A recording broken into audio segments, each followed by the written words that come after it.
Ladies and gentlemen, welcome to the Combat Connection Day Class podcast. You're here with Luca and Masa, and returning to the channel, we have Gyro, Orc, and Zanjil. Guys, why don't you remind our audience what you guys do, who you guys are? Should I go first or should you go first? You go first. All right. Hi, my name's Garo Orc. I'm a martial art YouTuber. I mostly post FMA stuff, both unarmed and armed stuff. And I want to thank you guys again for having me here. It's always such a pleasure to be here. You're welcome on any time, mate. And Zanjil, introduce yourself again. Sure.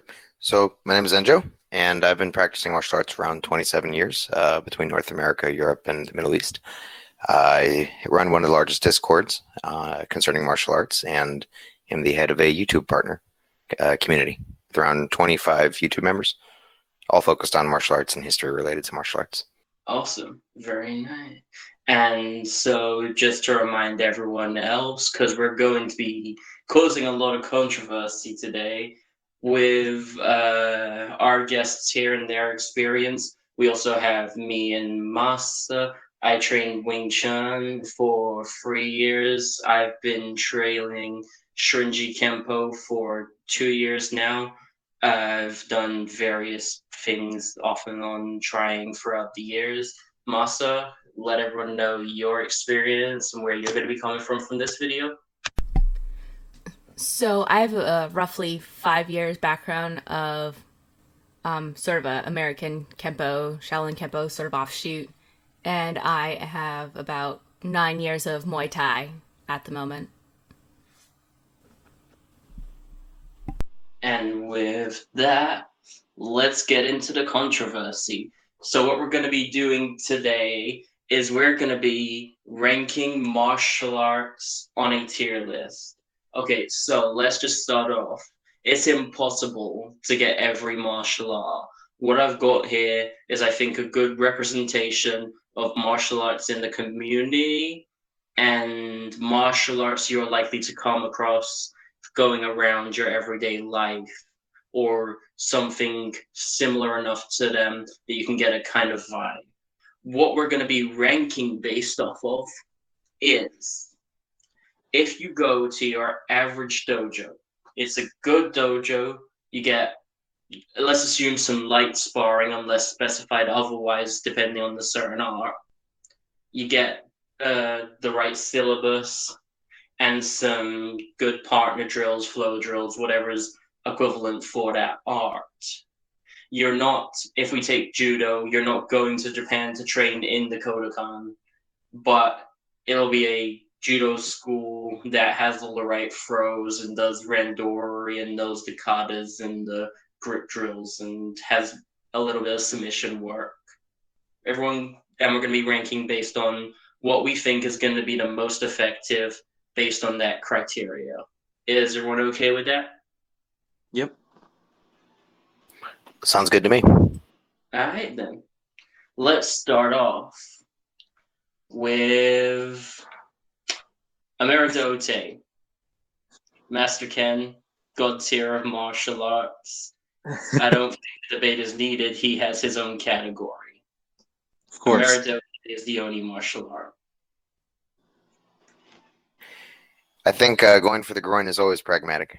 I've done a lot of Krav Maga experience in the USA and Israel, and they're a big fan of that. I think they like Master Ken. For sure. Okay, so I'm going to start off from the bottom rather than the top, because that gives us a bit more variation. So let's start off with kickboxing. This is not Thai kickboxing. This is like American or Japanese kickboxing, basic K1. You get your boxing punches, your front kicks, your hooks and roundhouses, and maybe a couple others depending where you go. No clinching or elbows and knees. Where do you guys rate your standard kickboxing class? I'd put it in either good or functional, mostly because if you start learning it, you already you can get the results kind of immediately or sooner than other martial arts, and you get a good striking base right away compared to some other martial arts. Good reasoning. For example, for kickboxing, you get to learn good fundamentals on how to throw proper kicks and punches with power that's actually biomechanically correct, rather than just throwing what some people would call arm punches in some martial arts. That makes sense. So I would Um, actually uh, like some clarification. Are we talking about just like cardio kickboxing class that's meant just like purely for fitness, or are you talking about like actually learning no, kickboxing? actual kickboxing. Okay. And this I is totally forgot. presumably for competition also. Yeah, most kickboxing schools that are actually sparring are probably competition kickboxing schools. I mean, I would So, say it's very good for that. yeah, for Most sure. competitions, when it comes to kickboxing, are striking based. Like I'm thinking of Waco. It gives you good distance control, good timing.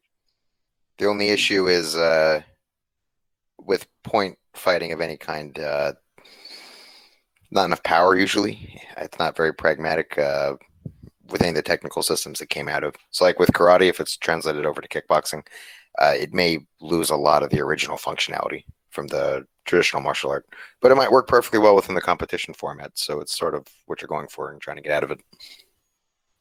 Yeah. So, Jaro had said good or functional. I'm tempted to put it in functional because you can't argue that it doesn't work, but you're missing elements that some other martial arts might have, the ones that are less competition focused or the ones that competitions allow a little more, like MMA and Muay Thai. Yeah, I agree. Because as far as my understanding, is it true that kickboxing doesn't have knees, elbows, and particularly any type of takedowns, right? Well, the one we're going with, yes, this is your Yeah. standard K1 or like Japanese kickboxing. Yeah, what you're thinking of is more of what Muay Thai has. Yeah. Hmm. So are we okay with functional, Yeah, I'm okay with functional. Works for me. Zendro? I still want to put it in good, but yeah, let's go with functional. All right. Next up, let's have fun with this one. Aikido. Now, I know we said we're gonna assume a base level of sparring, but with Aikido, that's not specifically like traditional to the art. It's not meant to be a sparring art, and the founder Ueshiba did compliant drilling, not sparring drilling. So let's give it like a traditional Ueshiba style. We're not gonna assume Tomiki or what's the other one they do? Shotokan? Kind of like Shotokan. But yeah, traditional Aikido. It's funny. I there was a martial art club that I set up at the Northern Virginia Community College campus that had Sao Tome coming to teach for a while, and he's got some pretty good striking for an Aikido guy. His Atemi is like, oh dang. Interesting. Well, they do say that they're when they're attacking, they're practicing the attack for some schools. Some schools don't want to learn how to strike and they don't want to be practicing it. Yeah, his system, they're more of like the go with the flow, use their attacker's motion against themselves, that kind of stuff. His was sort of like that, but it's using the person as a conduit in that system. So you're striking sort of while rooting through them into like the earth sort of stuff. So it's, after the founder passed away, they all sort of developed their own specialized systems. So I think they don't have competitions really. So there's that. So it's, Yeah, I'd say traditional Aikido, they have a good understanding of the joints and how to manipulate them. They have a good understanding of break falling. However, they're lacking non-compliant drilling, competition resistance, and some schools, because Ueshiba himself sort of founded this idea, believe in no touch, like takedown and control without touching, or with like the smallest amount of touching. So I'd be tempting. off. Hmm? I have to say it's Connor's ankle, and I had a Connor's technical ankle. problem I there. was gonna say questionable or lacking because it has some applicable techniques and can go on to be applied through other martial art training. Um, but I suppose I don't know. Masa, you did Aikido for a while, right? Yeah, I did Aikido for just a few months in college, and then I tried another Aikido school when I was visiting the DC area, and Oh, this that would be Saotome probably one of uh his schools. probably not. It was just kind of like a, I don't know. It was not a full time school, if that makes sense. But What did you think of it? it felt, well, that one in particular, it felt very. I hope you know what you're doing because I'm not telling you what we're doing. At least when it came to the warm ups, like it was just like, okay, we're doing this now, we're doing this, but he didn't actually say what we were doing. So I kind of had to keep up with the knowledge that I already had. Break falling on wood is not fun. Uh, but from both schools, I don't think, other than like being able to break fall and rolling, I mean, yeah, you get an idea of the joints, but I mean, I got more out of that from other arts. Like you do break falling, joint manipulation, and kempo. So, as far as I'm concerned, I mean, and then just practicing some of the stuff we learned, it was very much like, oh no, you're supposed to be doing this. And it's like, okay, but you're doing the technique to me. Why do I need to know what you're supposed to be doing to me? Like, I should just be able to be here and your technique should move me. I shouldn't have to move with your technique. Because it'd be one thing if it was like, oh, well, if you don't move, I'm going to break a joint. But it wasn't a situation like that. So I'm going to say somewhere between lacking and Connor's ankle. So my reasoning for Connor's ankle is given Aikido isn't competition oriented, and given it usually operates off people attacking in a karate fashion, mind you. Uh, I just think that if they try to actually use this stuff to defend themselves against like a gun or a knife, they're going to be in some trouble. Especially if it's just a daily practitioner, not someone who specialized for 20 or 30 years.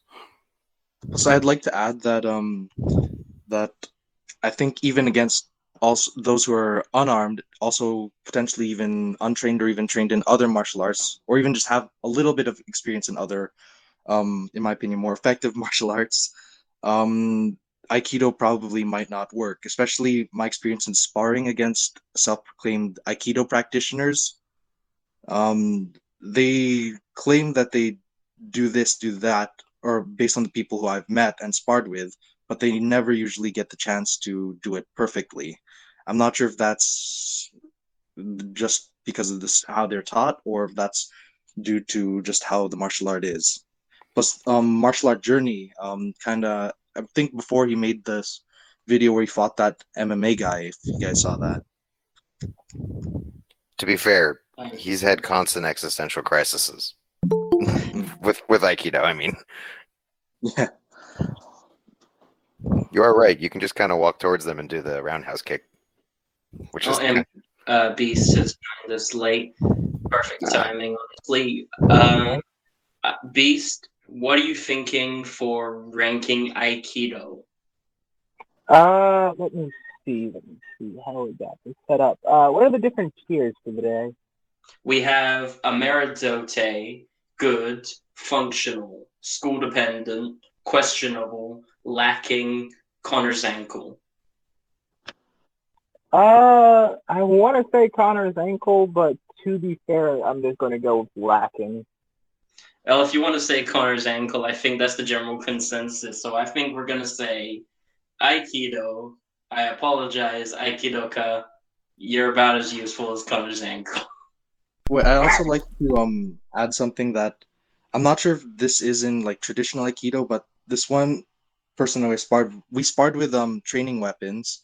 He claimed that he had Aikido background, and he said that the movements he does in Aikido unarmed would somewhat translate to his weapons. But when we sparred with weapons, um, also didn't have too much success, and this is the time I was mostly studying HEMA. So I just like So to Interesting. add that as I have weapon. a I don't think I it have had a much success. tiny bit of a Koryu background, and so Aikiken can definitely help with cutting and motion study, but it's not going to really help with more traditional cutting techniques that you'll need under pressure, which Hema will definitely give you. Aikiken, Probably not. mm, Okay. So people are gonna hate me for the logo I chose for this one, and I love it. That's why I chose it. Wrestling.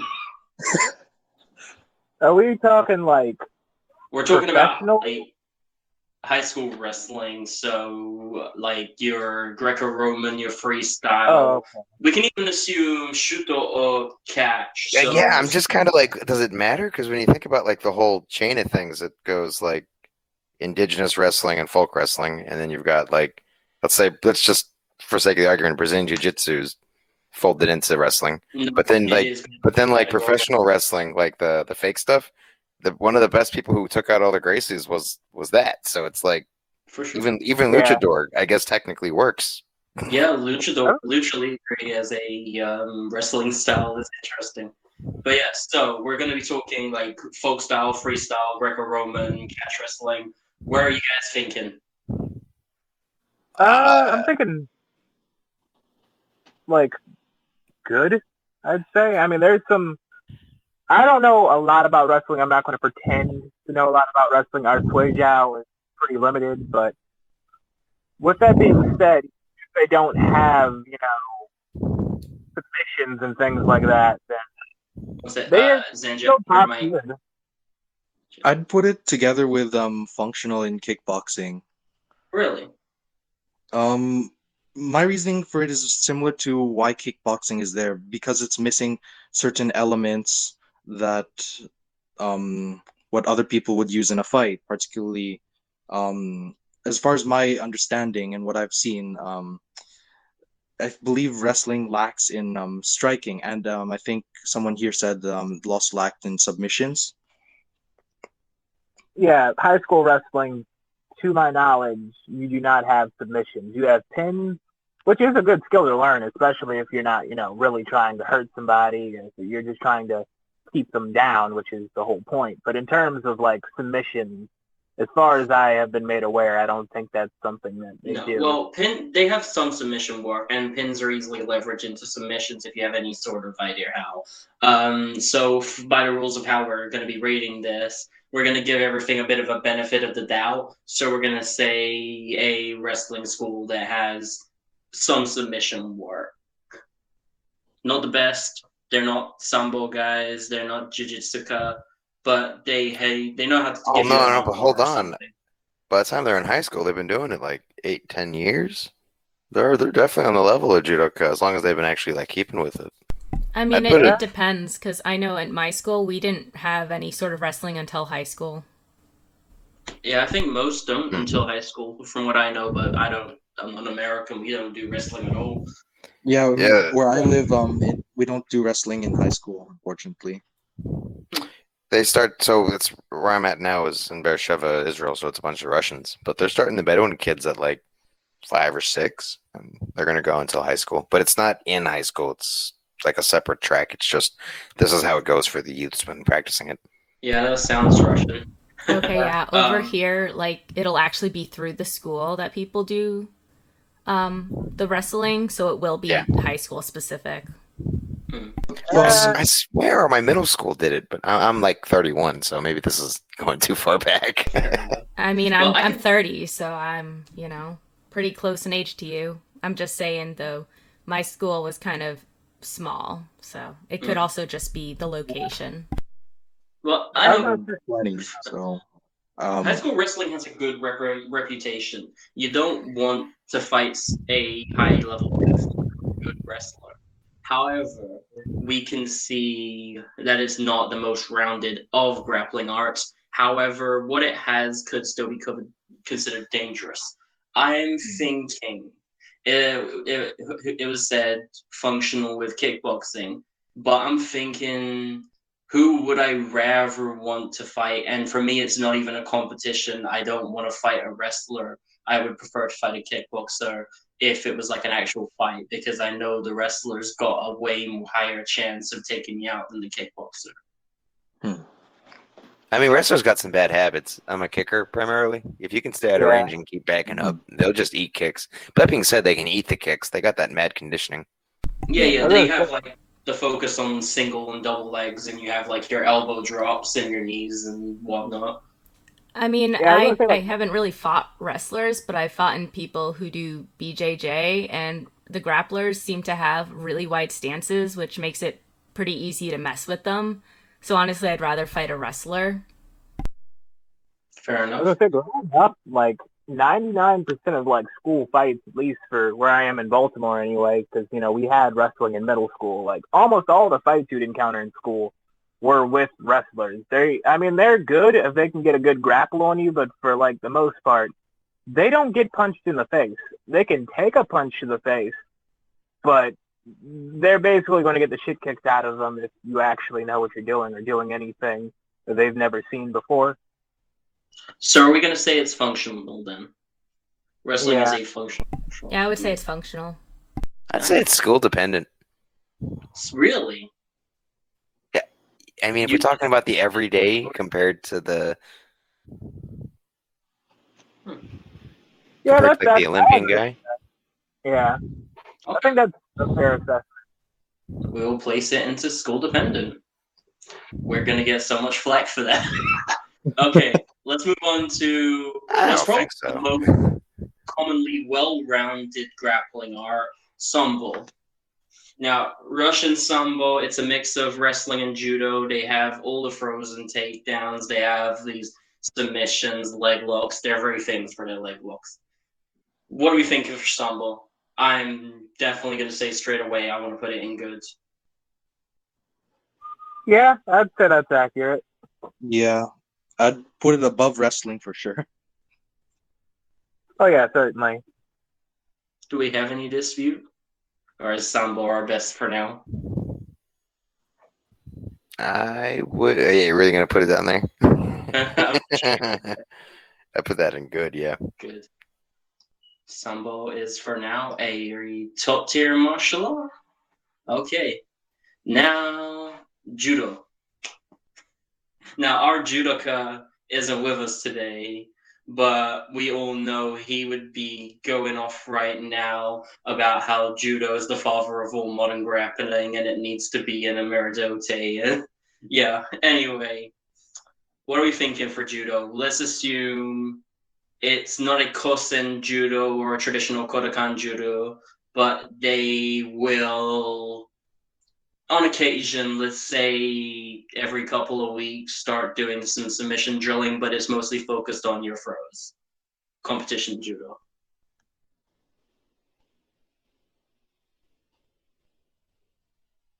I'd say like probably within the range of being really good, if not like maybe even a Meridote, because I mean, well, I'll admit I don't have any real personal experience out of what Sanda took from it for the most part. It even at like a sport competition level, you're getting all those movements in, and you're easily tossing people around, and that's not really something that you know what I mean. Well, the It's way I'm definitely going to not think easy. about that is a judoka going to be a sambo guy if it's like non-submission judo, like it does occasional submission? Is They'd be judo on a par.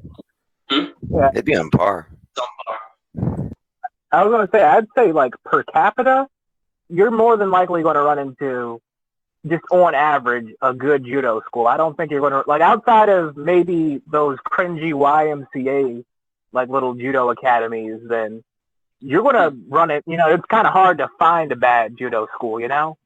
You have to Jaro, be Masa, you have any input on judo and where it should be played? I really like judo.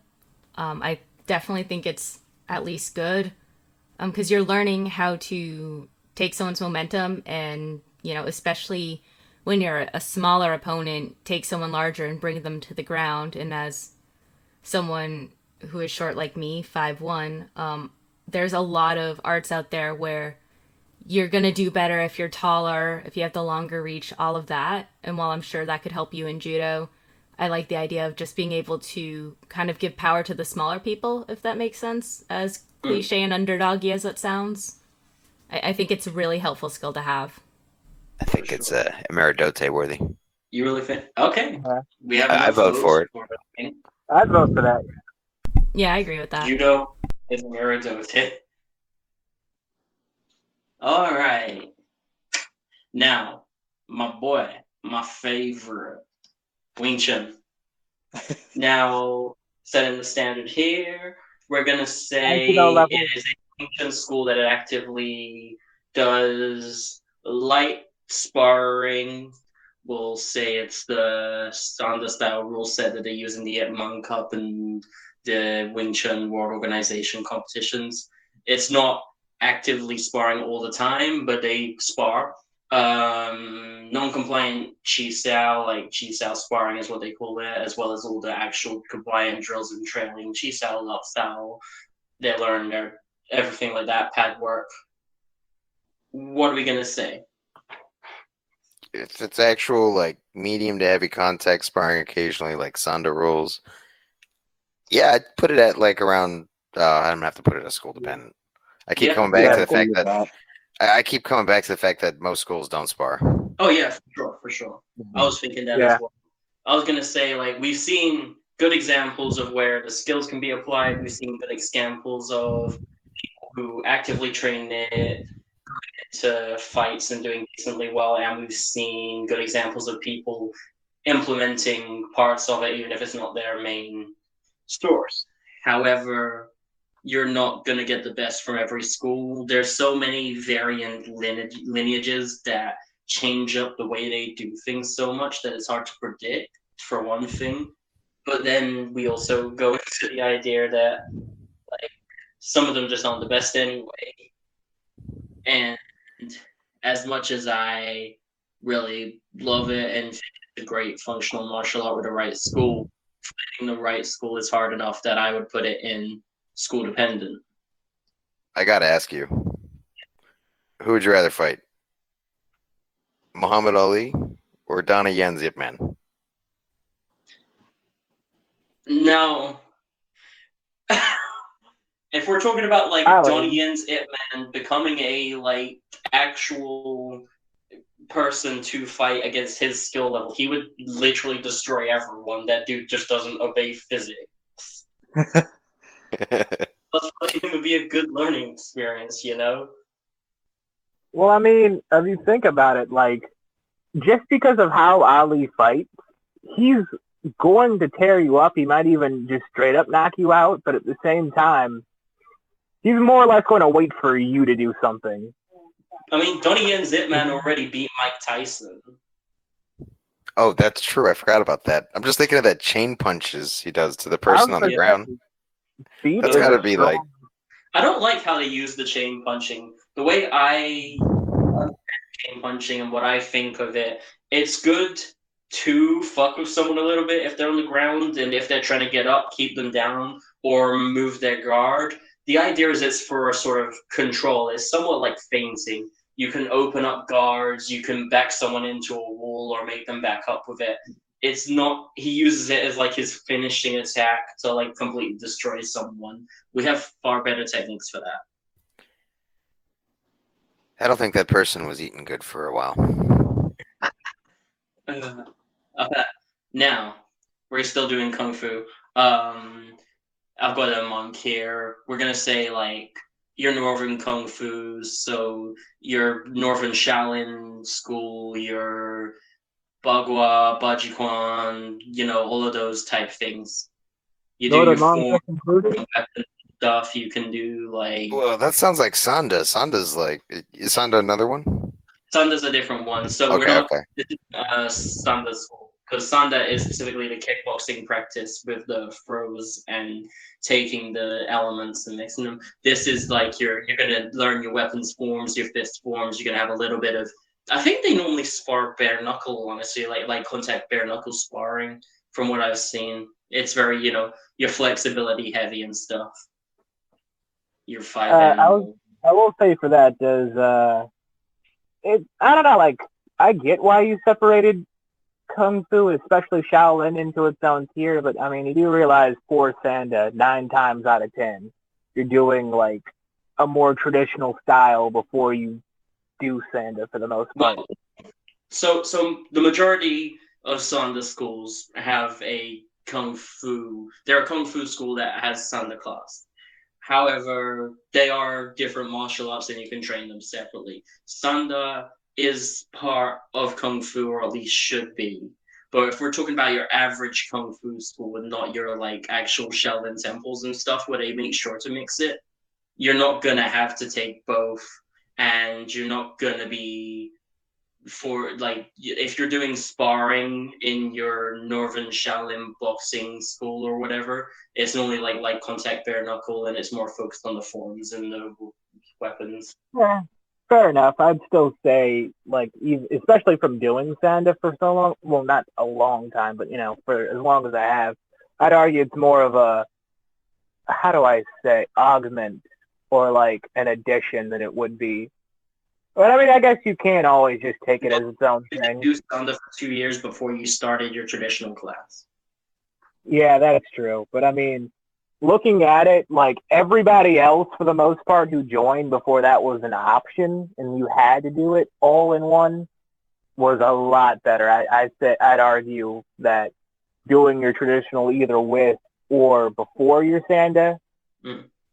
would Well, definitely make but the you a more majority of rounded schools fighter. that offer a kung fu style like this don't have Sanda classes. You'll find the majority of Sanda classes have the kung fu, but it's not vice versa. That's fair. So I've put it in school dependent, mostly because I've heard that some like your average kung fu schools, especially there's one or a few around here, I hear that they don't spar at all, mm, a lot of but them I don't. don't have We're experience gonna in it. give the doubt for like the purposes of seeing like what's better when you're actually fighting, based on like the technique and the way they teach things and what they teach. I've I been will doing say, this a I long put it time, in and school dependent, questionable. What are you I've been doing saying? this. I've been doing this for a long time, and I still have no idea on this one. Yeah, it's a really hard one to quantify because kung fu varies so much, and there's a lot around about it that just isn't true, and then there's a lot around about it that is true that's gonna make you think. I really Well, like it's you like have like yeah. it's like wushu versus the internal styles. The internal styles are great for health, and when they're applied with sanda, they're really good. Like there's like even bagua, which you wouldn't really like associate with hard contact fighting. If you pair it up with sanda, suddenly it's like unlocked. Yeah, Bugle's a really good, interesting one with its like circular yeah, focus and stuff. that's why I was But like, saying, like, yeah, it's more like adding, it's like you have a gun and then you find some, bullets for the gun, I'd argue. yeah, but again, the majority of schools, which is how we're going to be ranking this, don't do that. So, like, what we have is we're going to say it's stuff like Jingyi, Bajikuan, Northern Shaolin, all of those types of things. You're going to have your long, deep stances, your full extensions, you got weapons forms, you got your kicks and whatnot, and then some light contact sparring. So I know you said to give the benefit of the doubt and to assume light contact sparring, but Mm, in my experience, I haven't really seen any kung fu yeah. schools that spar. Mm. Well, actually, yeah, you're right. I think the majority that I've seen, at least, they have partner drilling and sometimes it'll be non-compliant drills, but no full-out free fighting unless it's assigned. Although, I mean, I know some definitely do. Mostly like the Northern Shaolin boxing, whatever the offshoot of Shaolin that was brought to America. But that's a really hard one to quantify. I think it's school dependent. Yeah, I would say it's school dependent. Unfortunately, I would say a lot of the schools that I've seen Mm, probably are lacking because it's like, oh, yeah, it looks like it to the untrained eye. And then it's like, okay, well, how would you practically apply it? And it's like, We're flexible. It's like, cool. That's not the Yeah, question.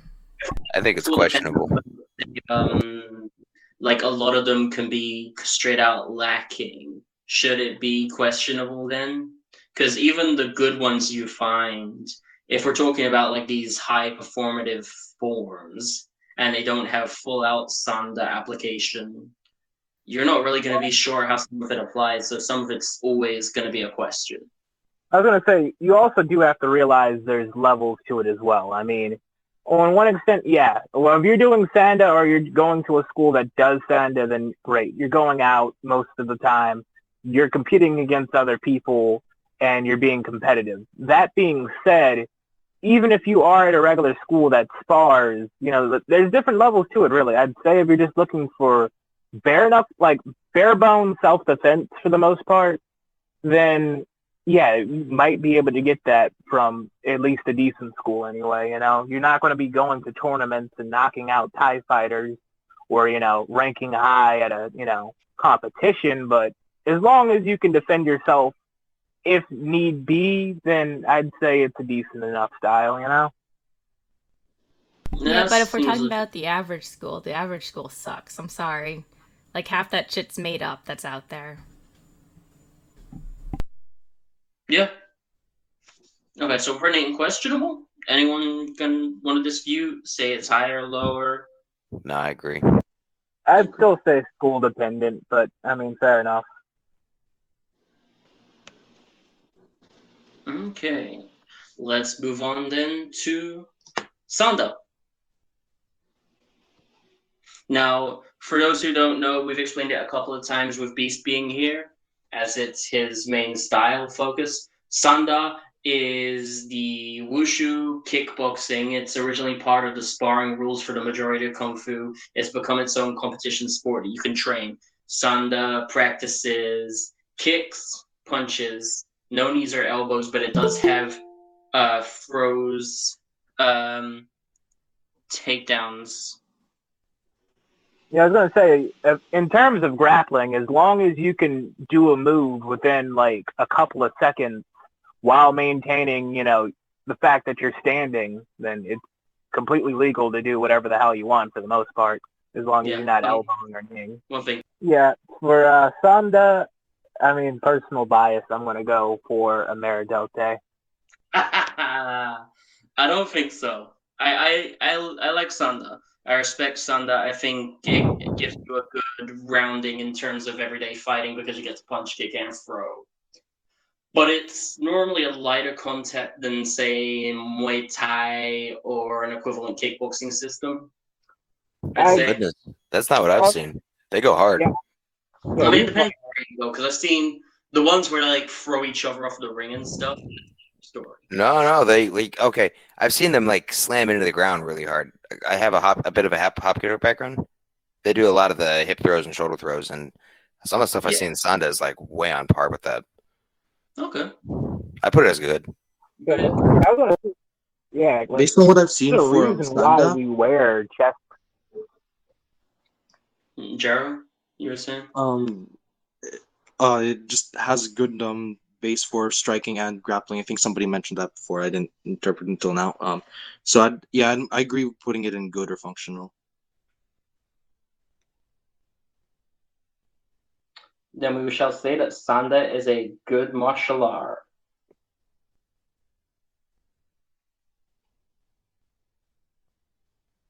Moving on to our next one, we have Kali Anis Eskrima. Whichever name you want to go by it. We got sticks, we got knives, like karambits and butterfly knives.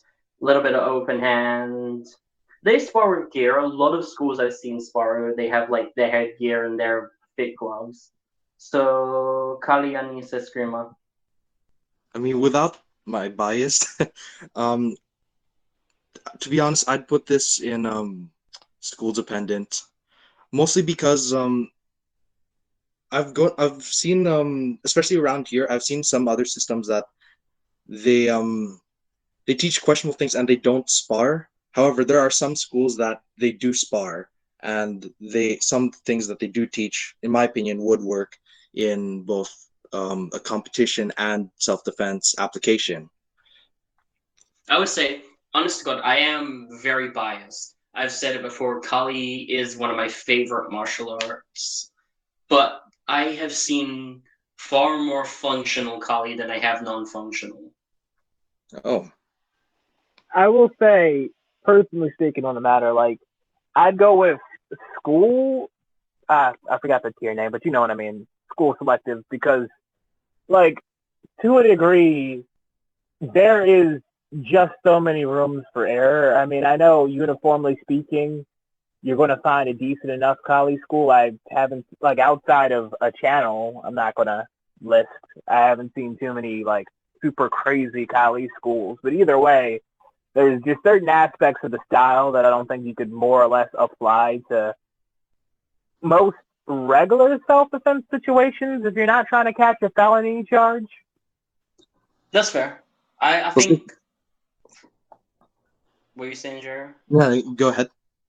Okay, I was gonna say I think Kali as a whole, I've seen enough functionality that I know it's gonna work, and they're using weapons. They know how to use the weapons. But when it comes to defending against the weapons, especially when you're defending against knives, there's always going to be a gray area and an area where it doesn't really matter how good your school is. You're True. not going to go well against that. And Kali, I think, is the best I've seen against that because they're the ones that actively, they try all these different, like, training knives and taser knives and all of this stuff, and they try and make it pretty realistic, and they train non-compliant. I But their mean, solution is always, if they have a knife, stab them with yours first, or hit them with your stick. with my bias, I think I'd put FMA slash Kali slash Arnis, etc. in functional, mostly because I think it gives you a good base in both unarmed and in regards to weapons. Because if we look at some FMA systems, some of them have an even balance between unarmed and armed. Some of them even focus more on armed. Particularly, I think some people call it mano y mano or panantukan, and some people have like dumag. And then if you have if you go to a school that has like a good foundation in striking or a good foundation in grappling, and then you have the weapons on top of that, I think it's very good for self-defense because you'd be able to know how to fight unarmed, also knowing how to fight with a weapon or even improvised weapons. Yeah, I mean, I say Yeah. functional can definitely fit. Honestly, personally, I'd probably put it higher, but you're I our will. Kali expert for this episode, so The only reason why I'm what? not putting it in good is because I've seen different schools that teach very questionable things. So I went to this school, this FMA system. I'm not gonna say which it is. Um, and then it was for some.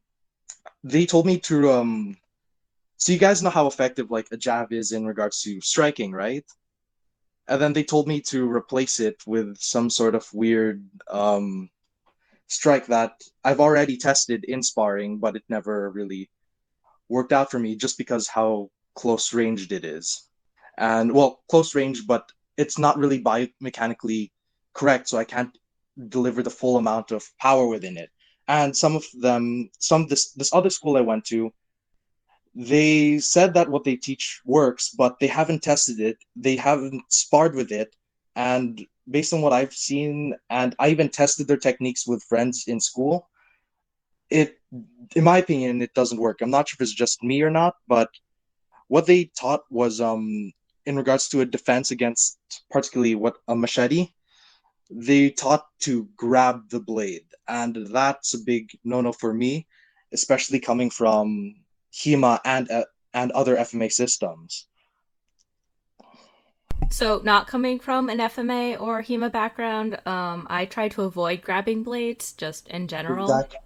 Yeah, and I don't think grabbing blades for a defense is very effective, in my opinion, and based on my pressure testing in school with friends. But that's the only reason why I'm not Oh, putting it in oh, good. There is a way to do it, but it usually should only be taught to people who have such a high level of expertise that they're not going to be in a situation they need to use something True, like but that. I'm There's like a way you can assuming, cup it. but assuming that if it's like an average person who doesn't have the time to become an elite or become, Nope, they don't need to um, touch that. yeah, exactly. And this is, keep in mind, this is what they showed me was the first defense that they showed. They didn't even tell me you should run, that you should keep distance, you should try to jam their range. No, this is grabbing the blade was the first thing they showed for defense. And I mean, other systems that I have been, they teach good stuff. They teach more realistic stuff, in my opinion, which is why earlier I said in school dependent, because from where I live and different systems that I've tried out and seen, some of them, especially the one that I promote a lot, is in my opinion is really good. But the other systems, I don't mean to sound like those typical crab mentality FMA people. It's just from what I've seen and pressure tested. And in my opinion, not all systems would work in self defense, even against untrained people. Most of the so I've never done it, but I speak with a few gurus now and again, and the biggest complaint I hear them saying is that younger generations they focus more on the combinations and get lost in the drills rather than pressure sparring enough. So if they're pressure sparring, then it sounds like it should be good. Yeah, I Yeah, will that's say this. true. Like, as a system, I agree with like pretty much all of Kylie's philosophies. The only thing I disagree with when it comes to the style is just the legality of it. I mean, in certain Yeah. areas, like down south in the United States, maybe, yeah, you can get away with some of that. But like the further up north you go, at least for America anyway, like you hit somebody with a stick, that's a charge with, you're going to get charged with a assault with a deadly weapon. You know what I mean? You can't Yeah. really use a lot of it in certain aspects. I mean, if you're great with your hands and with your Filipino boxing and everything, then great, yeah, that can be totally of use. That being said, though, I will say I don't kind of like, even being someone who carries a lot of weapons, the idea of just, oh, I'm going to stab the shit out of this person, like that's not going to land me 25 to life. Have you ever seen And like some of the weapons they use in some of the more like niche systems? It was like what, 1,000 islands, and each one technically has their own clan way of doing things. Like I saw like a Igorot war axe. It's like a head hunting mace axe. Good luck getting away with that legally. Yeah, I was going to say, and I outside of live the in stick, yeah. plus I even live in Canada. We're not even allowed to carry batons here. So there's not much we can do to even apply our stick fighting, assuming that you're trained in a system that teaches stick and unarmed differently. But in my opinion, that's I think somebody said this for if Filipino boxing or the unarmed, I think it's good, but that might just be my bias. So are we Yeah, gonna I put got it in functional or good? functional sounds cool. I don't know. I'm starting to hear a lot of school dependent. I wouldn't put it in school dependent. I really think, like, more than anything else, I think everything is school dependent, but I have seen way more functional Kali than I have a school dependent or anything that's bad. To be honest, Even I'm the stuff okay I've seen with that I don't anywhere like. in between, or I mean, anywhere if it's good or school dependent. Any if it's good functional or school dependent, I'm okay with it either in any of those. Yeah, like there's a very famous Kali content creator that I am not the biggest fan of. Low isn't the biggest fan of when he's here. And even then, a lot of his stuff works. There's just problems with his application. I don't think even the bad stuff I've seen, at least half of it is applicable. I really wouldn't put it in school dependent. Okay, then I'd be fine with functional. We're putting Functional sounds good to Kali. me. We are saying that Kali, Eskrima, Anis are functional martial arts. Moving on. I don't remember what this martial art is. Um, That's how Jiu-jitsu or Bujinkan. It's not I either think you of said you those. were gonna do Bujinkan. Bujinkan's on here. I've got a picture of a ninja. Ah, And then I've got Jiu-jitsu, Japanese Jiu-jitsu. I can't remember what this is. What the fuck? Uh, if no one knows, just toss it. yeah. Uh, wow. MMA. I'd put it in good or functional just because you kind of get almost a slice of everything. Good striking, good grappling, good transitions to grappling from striking, and it's also very good to even add other martial arts onto it. But I guess that could be said about any other martial art as well. Yeah, but the whole point of MMA is that it's meant to add. Like, there are definitely arts out there that are more difficult to add to others, but I feel like Mhm. MMA, the whole core of it is to add all of these arts together to make them work well. And then I would also say MMA is basically like you have to spar. I mean, isn't that the whole point of it? Yeah. So I would say that there is pressure testing in that. Like, when I think of like compliant drilling, I don't think of MMA. I say MMA, you can't really dispute that it works, and it works really well. And you're not going to find many, if any, schools that aren't pressure testing and sparring. What I'd say it's lacking is like drills, like skill drills, and people will look down on the importance of like partner drills, but it really ingrains the theory into you that makes a lot of traditional stuff work, which is why I think a lot of MMA people look to traditional arts and think they don't work because they don't train the drills that build those skills to make it useful. I was going to say, for MMA specifically, I think you can't deny that it is a good style, but the main problem I'd argue against it is that just because of UFC and everything else going on these days media wise, it is certainly an art that has become a little bit too big for its britches in terms of actual compliance. Like it, it's definitely going to work pretty much 10 times out of 10 for the most part, as long as you're doing the right things. However, it being as overhyped as it is can become a disadvantage in itself, I'd argue. There's yeah, it's very functional in its own format. It once it's taken out of its format, it tends to be really hobbled. We saw that with Brazilian Jiu-Jitsu before it got added. They also have like the no 12 to 6, no ground kicks. There's a whole bunch of rules that take it out of what can actually happen in a contact situation. So it's good for like being well rounded at a intermediate level, I would say, but I would still put my money on the judoka or the Sanda guy when they go up against him. My thing is, if you can fight, you can defend yourself 9 times out of 10. But on that 1 time out of 10, when you are lacking even one thing, it can get you fucked up. And we saw a video of a Brazilian Jiu-Jitsu specialized MMA fighter, I think, who was trying to apply against attackers with knives without training. And he got maybe 20% disarms and then got stabbed a lot of the time. Like, if it's lacking one thing, like, when it comes to something like the concepts, where something like a Screamer wins over something like MMA for, say, a weapons thing, is they understand the concepts of retention and flow and control when it comes to a weapon that's coming near you, because they drill against that.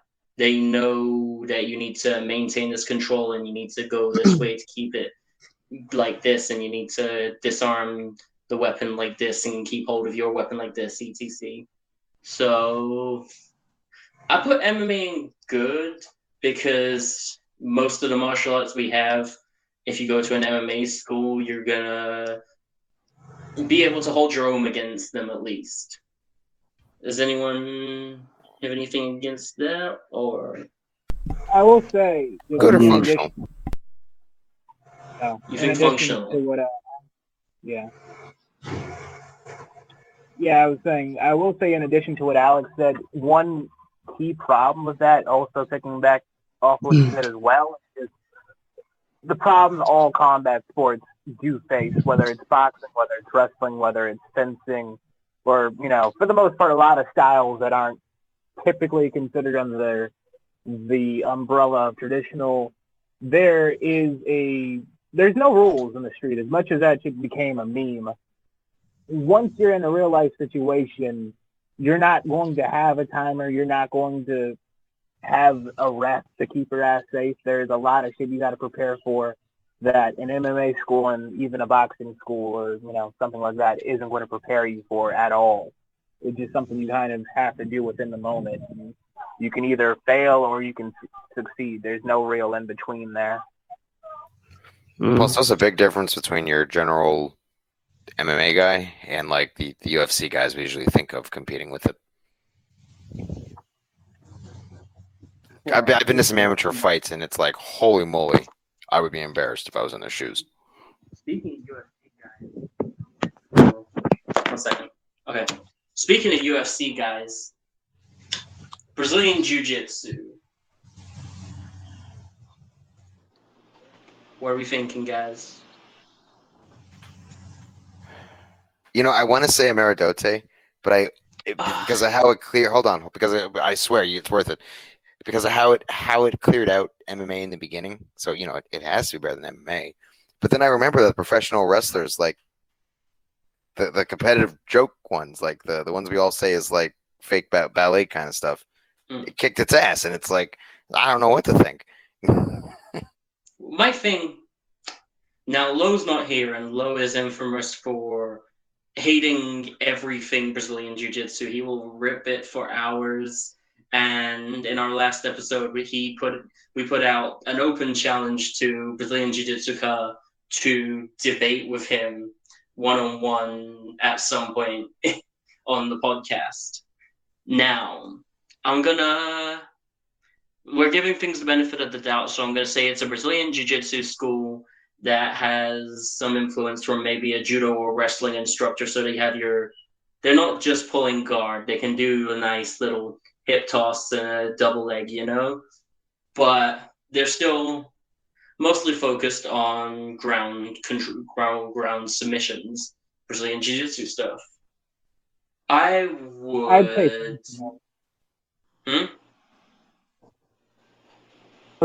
I was saying I'd argue for being anywhere between good to functional, really. Fair enough. I wouldn't put it on the level of Sambo. Nowhere near.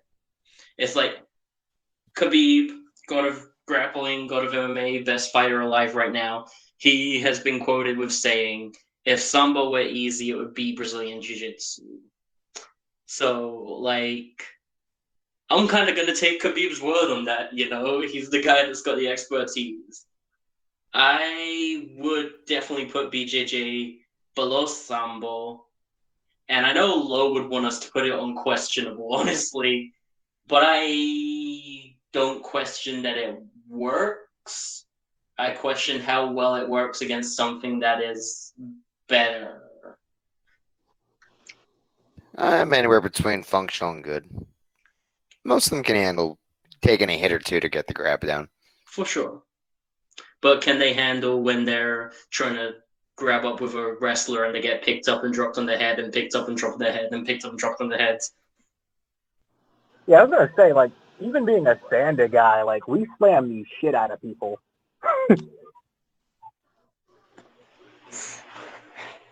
Yeah, I don't do grappling, but whenever I've gone up against people who have grappling as their base, they're pretty not ideal. When I'm talking about grapplers, I'm specifically talking about the BJJ people I've been up against.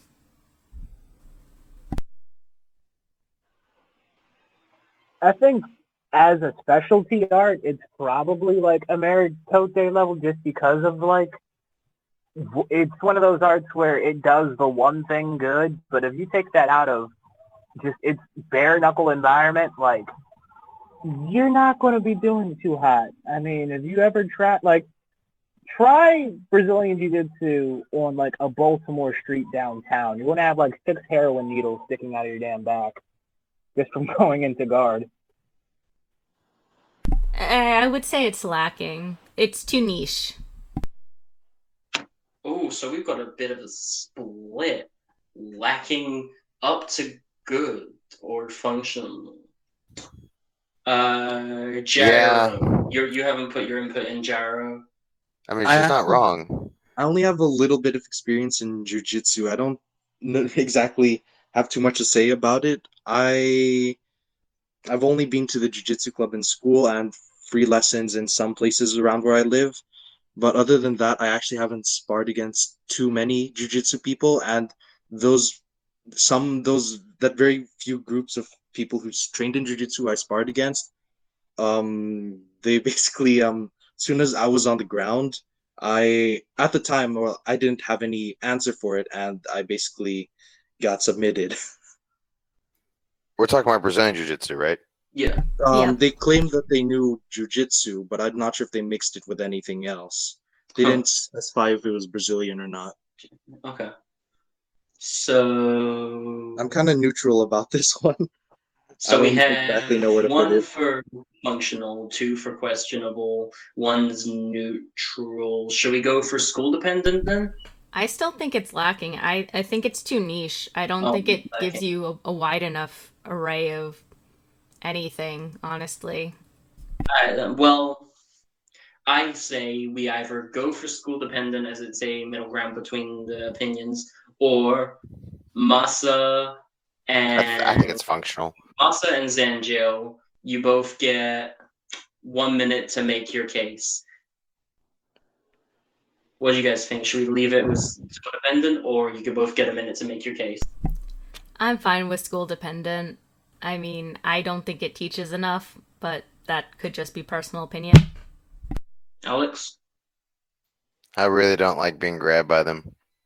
I'm gonna go with Uh, functional just off my own personal anecdotal. I really don't like being grabbed by them. That being said, you can do a lot with them once they do. yeah, yeah. This is a hard one to quantify. It's going to be controversial no matter what we say.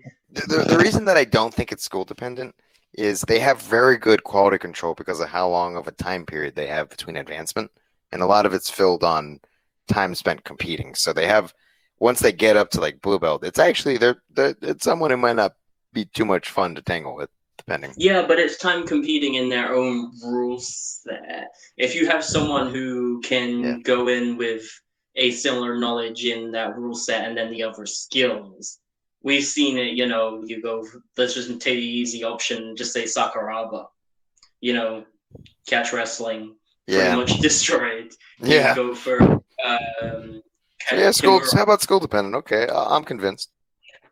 Now we're going to move on to, I guess, BJJ's grandfather in a way, Japanese Jiu-Jitsu. I know Japanese Jiu-Jitsu is a weirdly inclusive and non-inclusive terminology. You have Fusen Ryu, you have Kito Ryu, Haku Ryu, Aiki Jiu-Jitsu, but for your average Japanese Jiu-Jitsu school, we're not going to be talking about the sword work because we're talking about street self-defense, real fight scenarios. So we're going to be talking about they have a big focus generally on ippon throws, hip throws, arm drags, wrist control, and wrist takedowns and throws, sweeps.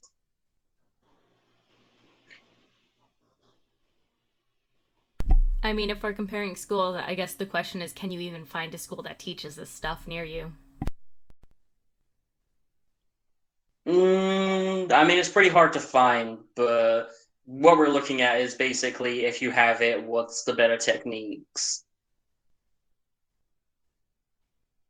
I definitely, it's got a lot of techniques shared with judo, but it's got a lot of techniques shared with aikido.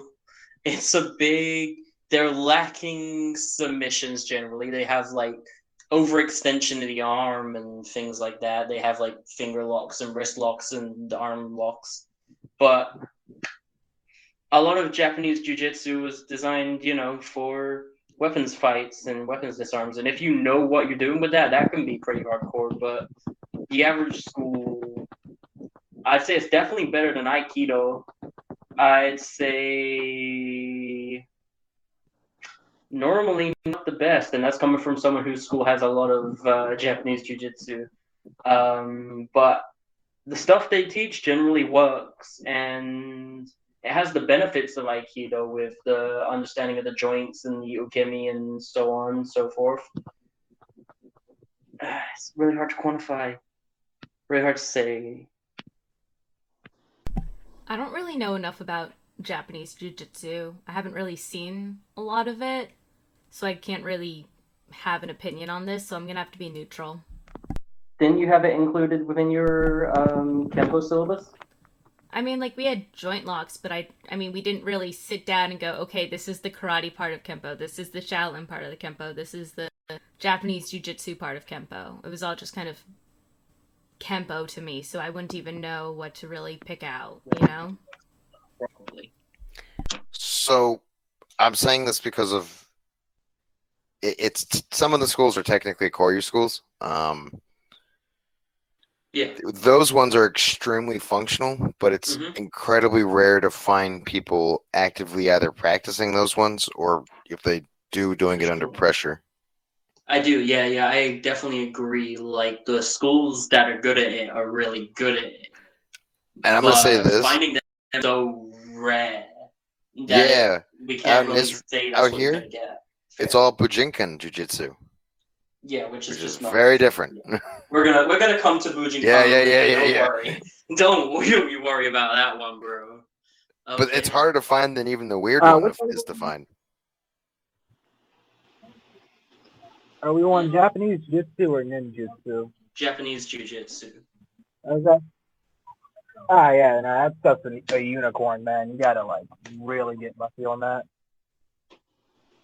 Because even where I live, I don't think there's any schools around here that is Japanese Jiu-Jitsu. What I've seen is mostly just Brazilian Jiu-Jitsu. Oh yeah, you can just throw a stone and hit like 5 different BJJ schools. It's good and it works, but it's lacking because it's like, where do I go find it?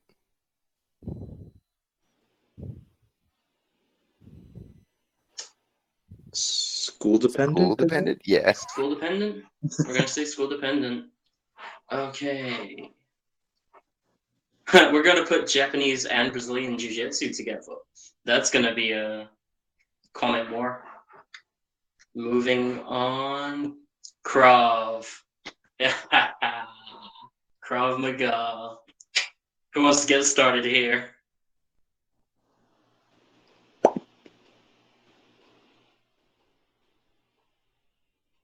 I suppose, Alex, this is really your wheelhouse, isn't it?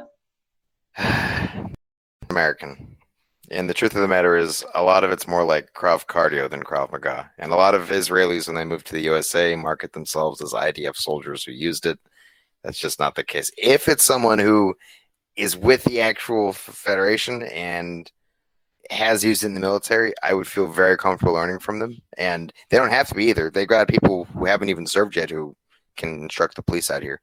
But it's they got to spend at least like 10 years getting to a point of specialization.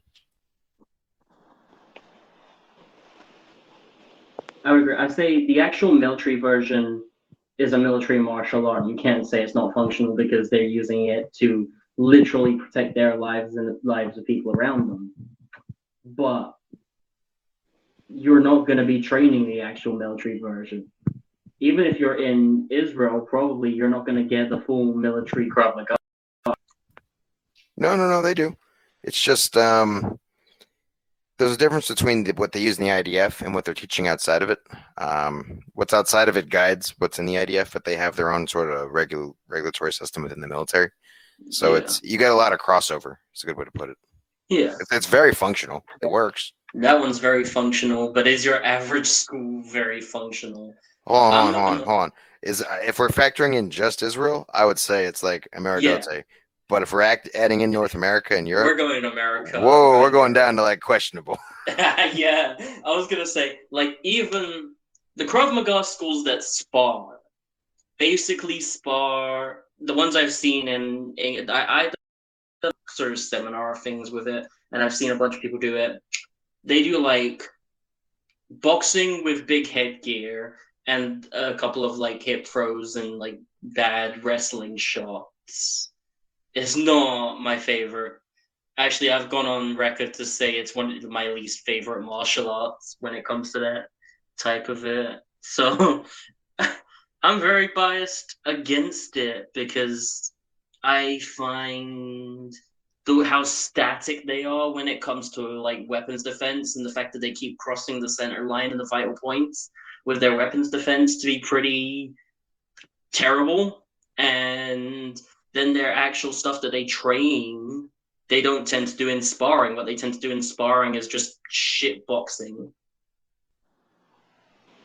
Yeah, I will Not say, even if you somehow managed to get like the best version of the art form, even then it comes with the same legality issues as Kylie. You're not walking around with a freaking Kushnikov shooting the hell out of people. Like you know just enough to not die if you're really put in that situation, but like you're not going up against a TIE fighter in a cage match or some shit and coming out all right. Like it's definitely good for an oh shit response, but anything longer than a couple minutes in terms of a fight, you're kind of screwed. yeah, for sure, for sure. So we're gonna say questionable? Yeah. Alex, Yeah, I'm you okay with okay that. with that? As our Krav authority? Yeah, I'm fine with that. I know what goes on in the USA with Krav Maga. I'm sorry, everyone's getting destroyed today. Let's move on to Krav's Russian cousin, I suppose. Systema. Connor's ankle. I 100% fucking Like, agree with you. I hold saw on. I Is saw that a a Batman logo? You're not wrong, it actually just realized that. Wow. Okay, so I saw a apparently very well respected system instructor say that they don't punch to damage, they punch to help. And that's the dumbest shit I've ever heard in my fucking life. Did you say they punch to heal or they punch to go to hell? To help. To help people. Like they think it's gonna like do some good for you when they punch you in the chest. Oh, is this like when you get mugged and if like you successfully defend yourself, you send them like a bill for the martial art lesson? Sounds like some kind of ego thing. No, it's more like it's gonna like help your breathing circulation. I don't remember the video Oh, holy entirely. moly. It was painful. Now you see why I say Connor's ankle. Even in Russia, bro, the Sistema I've seen is them rolling around on the floor, pretending that they're firing a gun, looking like they're like need medical attention. I will say we have met like one good practitioner between the two of us, Luca, but even then, I don't think that's enough to justify an entire art. Yeah. I They mean, that's the somehow thing, though. But Sistema is the Russian military martial law, and Russians are fucking terrifying. And yet, no matter where you look, Sistema is absolute bull. Yeah. I've never seen good Sistema. Not once. Isn't it not even so? Maybe this is going to really catch some flack, but I thought it was more of a Eastern European thing than a Russian. No, it's Like Russian.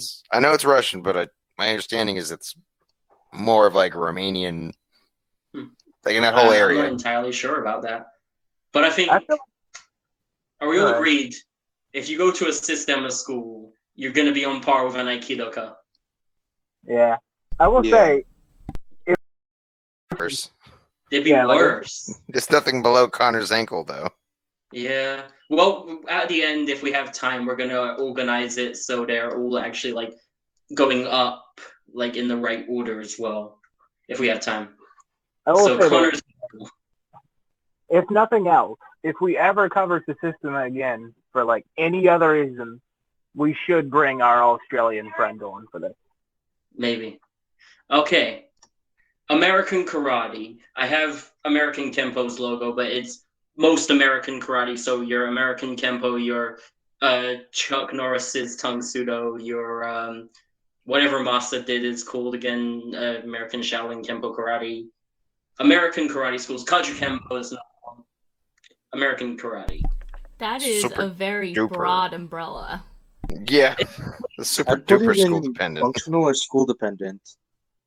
The broad is very similar, though. They have a lot of similar things about them. Their gis have a lot of logos, and they're normally a mix between a BJJ gi and a karate.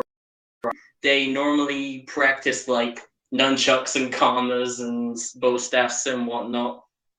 And they have like your 10-point block systems and your like uh they have a lot of shared lineage as well. You even got Ed Parker's Kempo within the lineage for your Shaolin Kempo, and then Ed Parker's basically gone on to like I'm just not sure I'd fold Tang Sudo in there.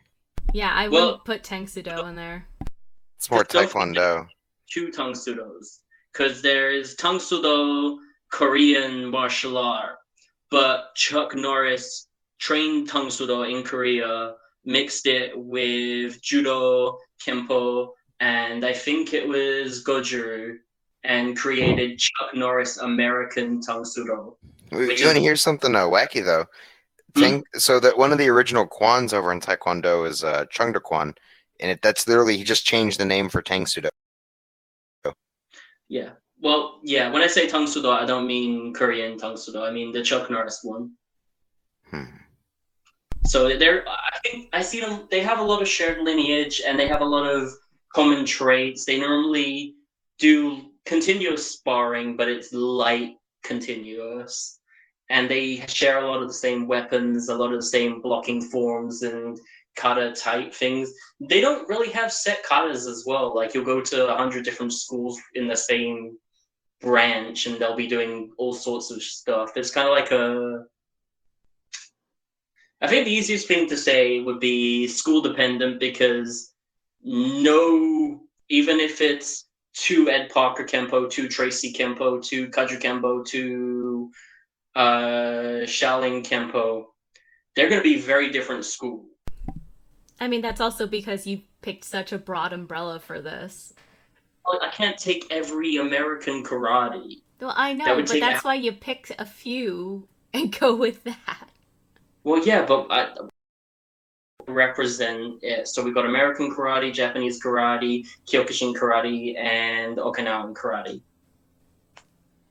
Yeah, I'm gonna have That to was say nice. this is school dependent just because if we're lumping all of these together, I know that there are some systems that don't have any defenses against hook punches, for example.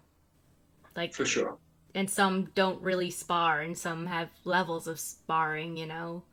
Like, some Mm. are intense and some are just laughable. It's so all over the place, but that's gonna happen when you have such a broad umbrella.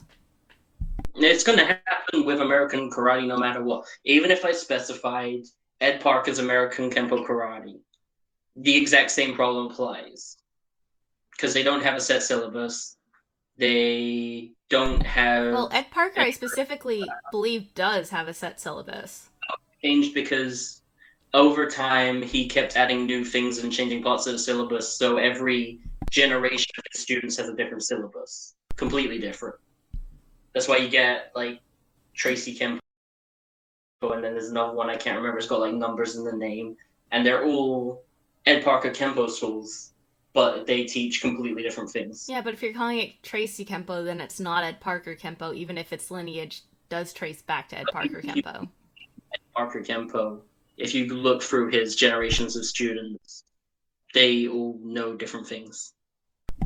I mean, yeah, but you also have to understand that's because Ed Parker was alive when he was teaching his students, so he changed the curriculum as he was alive, as you do No when you big learn new govern, things.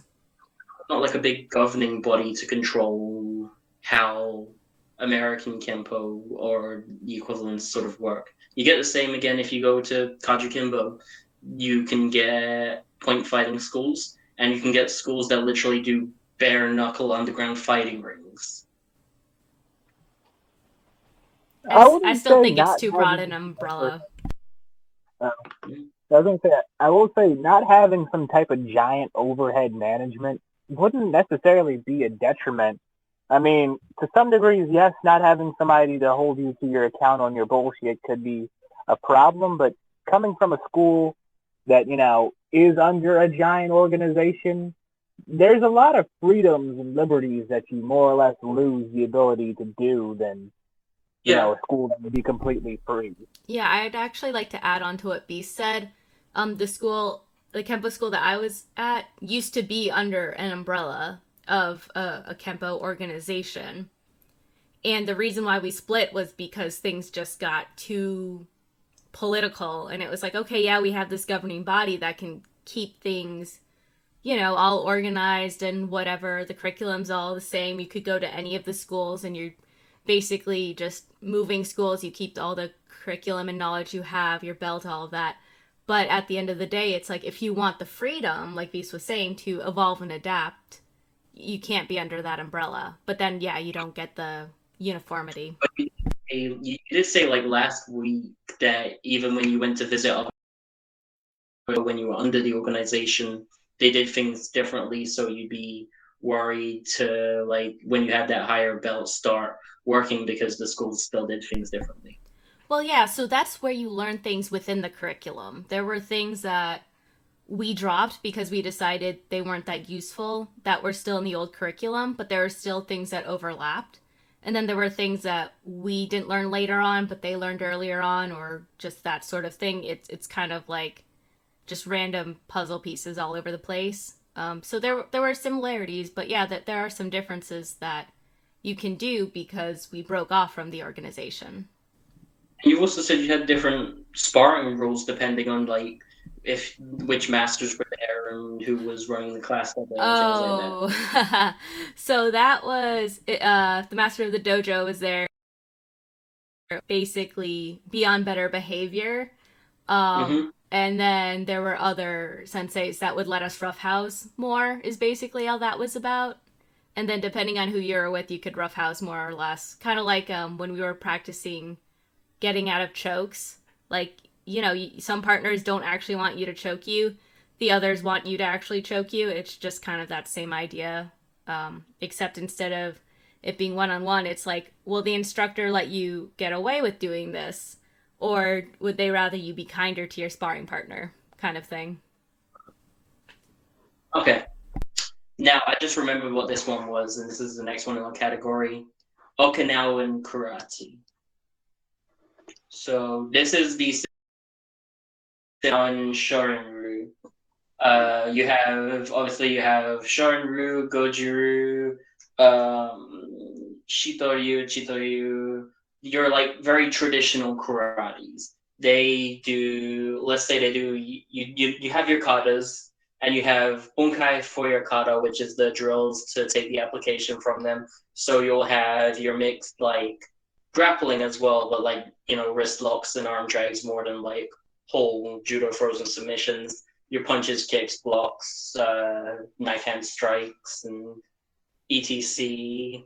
I think other than like Goju and Seibukan Shorin-ryu, most Okinawan karate is a point or point sparring if it spars, or just like non-controlled, just like spar and then the teacher's going to tell you if it's time to stop or if you're going out of hand. You don't really have a set rule set. So let's say they have like light to medium sparring and bunkai application and kata training.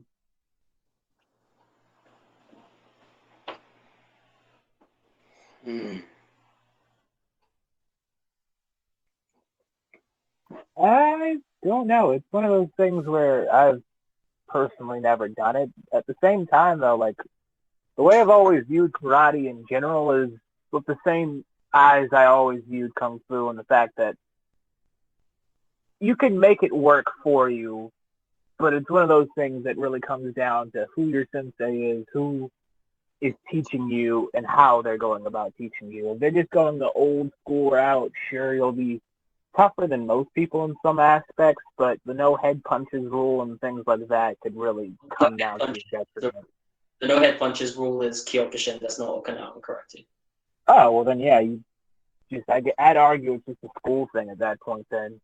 I'd say I personally want to put traditional karate, Okinawan karate, in functional because it's a very rounded and inclusive.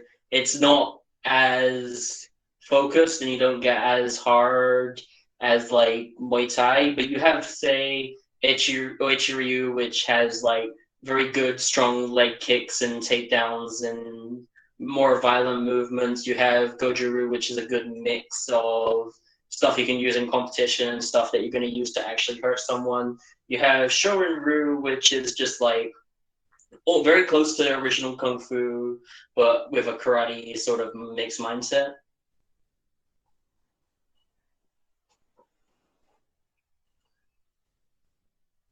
Yeah, I can't argue with that. What's everyone else's input here? Yeah, I'm okay with it in functional. I don't know too much about it, but based on what I've seen, I'm okay with it in functional. I think functional. Traditional karate is a functional martial art. Okay.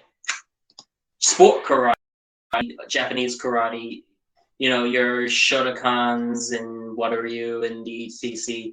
What uh They just I was never gonna spar. find the Olympics, but the Olympics went goddamn terribly, and I don't think that's fair to people that do Shotokan, because honestly, even the worst schools I've seen aren't that bad. To be fair, losing because you hit them too hard is not the worst reason to lose in martial arts.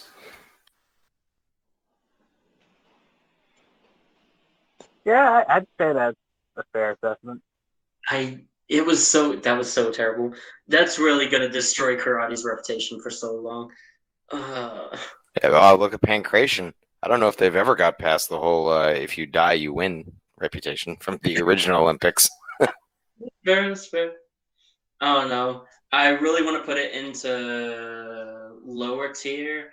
I appreciate sport karate, and I think point fighting karate, if you have the right technique and you don't just do taekwondo point fighting, where you do it where you're focused on getting the actual technique, is definitely better than nothing.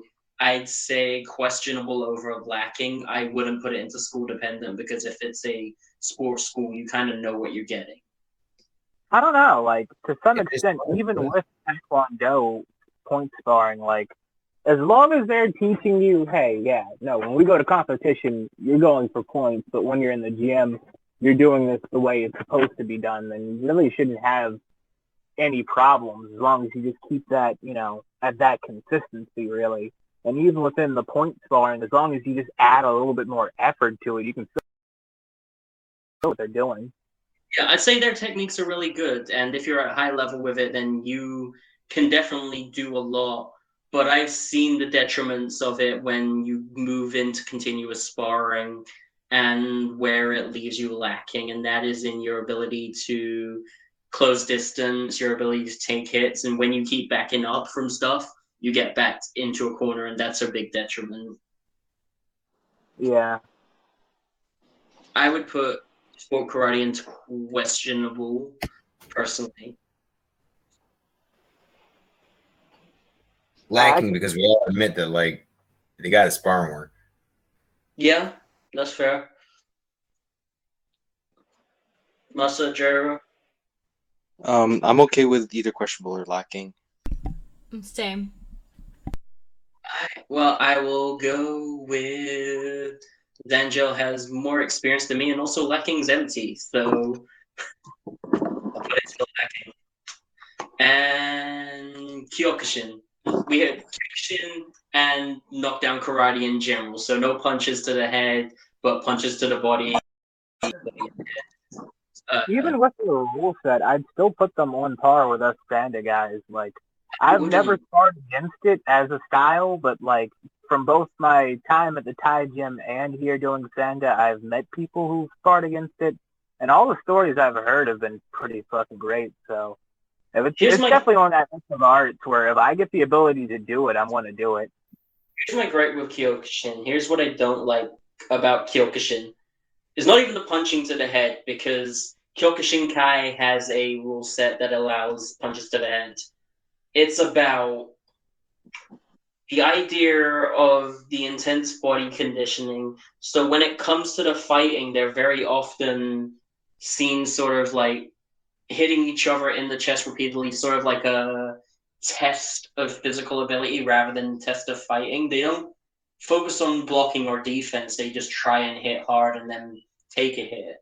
That's my biggest gripe with it, is that it seems very focused on like tanking. I mean, to be fair, when your body is as hard as a damn TIE fighter's shin, and I have seen like online fights where like, TIE fighters are kicking the shit out of these guys, and they're having trouble just making them drop outside of, hitting in the face, obviously. Like, that's definitely one of the few arts where, hell yeah, you can kind of get away with tanking most stuff. Like, maybe not weapons and shit, like, maybe not anything sharp, but yeah, even but TIE fighters each other. Like, there are plenty of arts that have the same high level of being conditioned and being able to take hits, but they don't need to because they have good body movement and good defense. And they also practice a wider variety of attacks to be able to deal with that. If someone can take a lot of hits, there are arts like you said, like Sanda, where you can take them down instead. You don't need to punch them. I wouldn't put it on a level because it's basically hitting each other until you can take hits and then hitting each other more and more until someone gets up time. I mean, do we have any like videos of it in actual self-defense things? Because I feel like just on the ground, you can't really tell what someone's doing in a self-defense thing, Aaron. Like, you can't really tell what someone's doing in a self-defense thing. If it's a street fight or self-defense, you might be able to identify they're doing karate. You're not going to be a practitioner unless they come out and say, "Hey, I was in this fight and I." No, you can see them. They're pretty built, and if they're doing karate and striking, it's an unusual build. It's usually the biggest nigga in the room. I'm just saying. Dude who just fucking stacked to the roof. Also, I'm black. I can say that without going through this whole fucking rabbit hole. You have, but like even then, you have Kudo, you have Kyokushinkai, you have Uechi-Ryu. They have very similar stances, guards, attacks. It's not. You're not gonna be able to say. So no, we don't have a video of someone that's. No, but we all saw that the video in India of the Kyokushin guy, right? No, I haven't seen it. He just walks up and roundhouse kicks the dude to the head full force, and it's just the fight's done. Yeah, what I will say, arts where I want to fight it, but I'm kind of scared to fight it. Like, I'm not going to back the opportunity presents itself, but like, I don't. If you've done medium or heavy, you'd be fine. Yeah, I was gonna say I don't see myself dropping them, at least when it comes to body shots at all. Maybe like some shots to the head, just because the average school I'd say probably doesn't really do head punches, but like just body shots, nah, they'd fucking wipe out even some high level standard people probably. I would say there are Kyokushinkai have dominated kickboxing before, so I would put it on par in functional. But I don't see it as equal to. I don't know. I don't see it as equal to Sanda. I don't see it as more well-rounded than traditional karate. But I say I'll put it on functional just because they have very good conditioning, sparring continuously. They have competitions, and they have a lot of force. But it's better than the Shorin, like the traditional Okinawan karate. Like they're more capable usually. Maybe, but you have bad heads with the head. But what about Goju? They have 10-man kumite. I'd still rather spar them than the Kyokushin guy if I'm being lazy. Fair enough. I'd say put it in functional. I'd say it's got enough power, but it's not as well rounded. Yeah.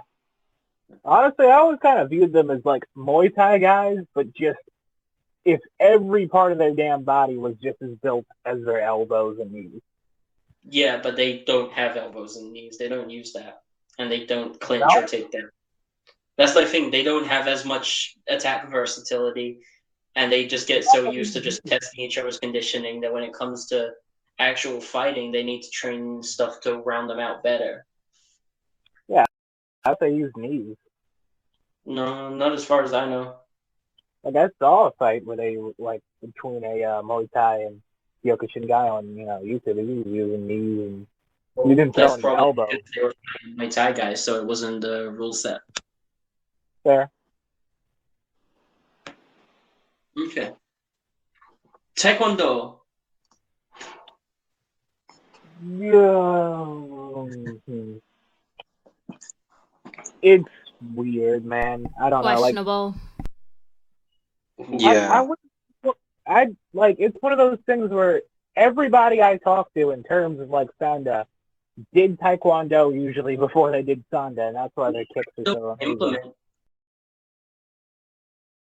when they created it in the IWF, and also a Taekwondo practitioner won the Sanda competition in the one of the Southern Shaolin temples a couple of years back.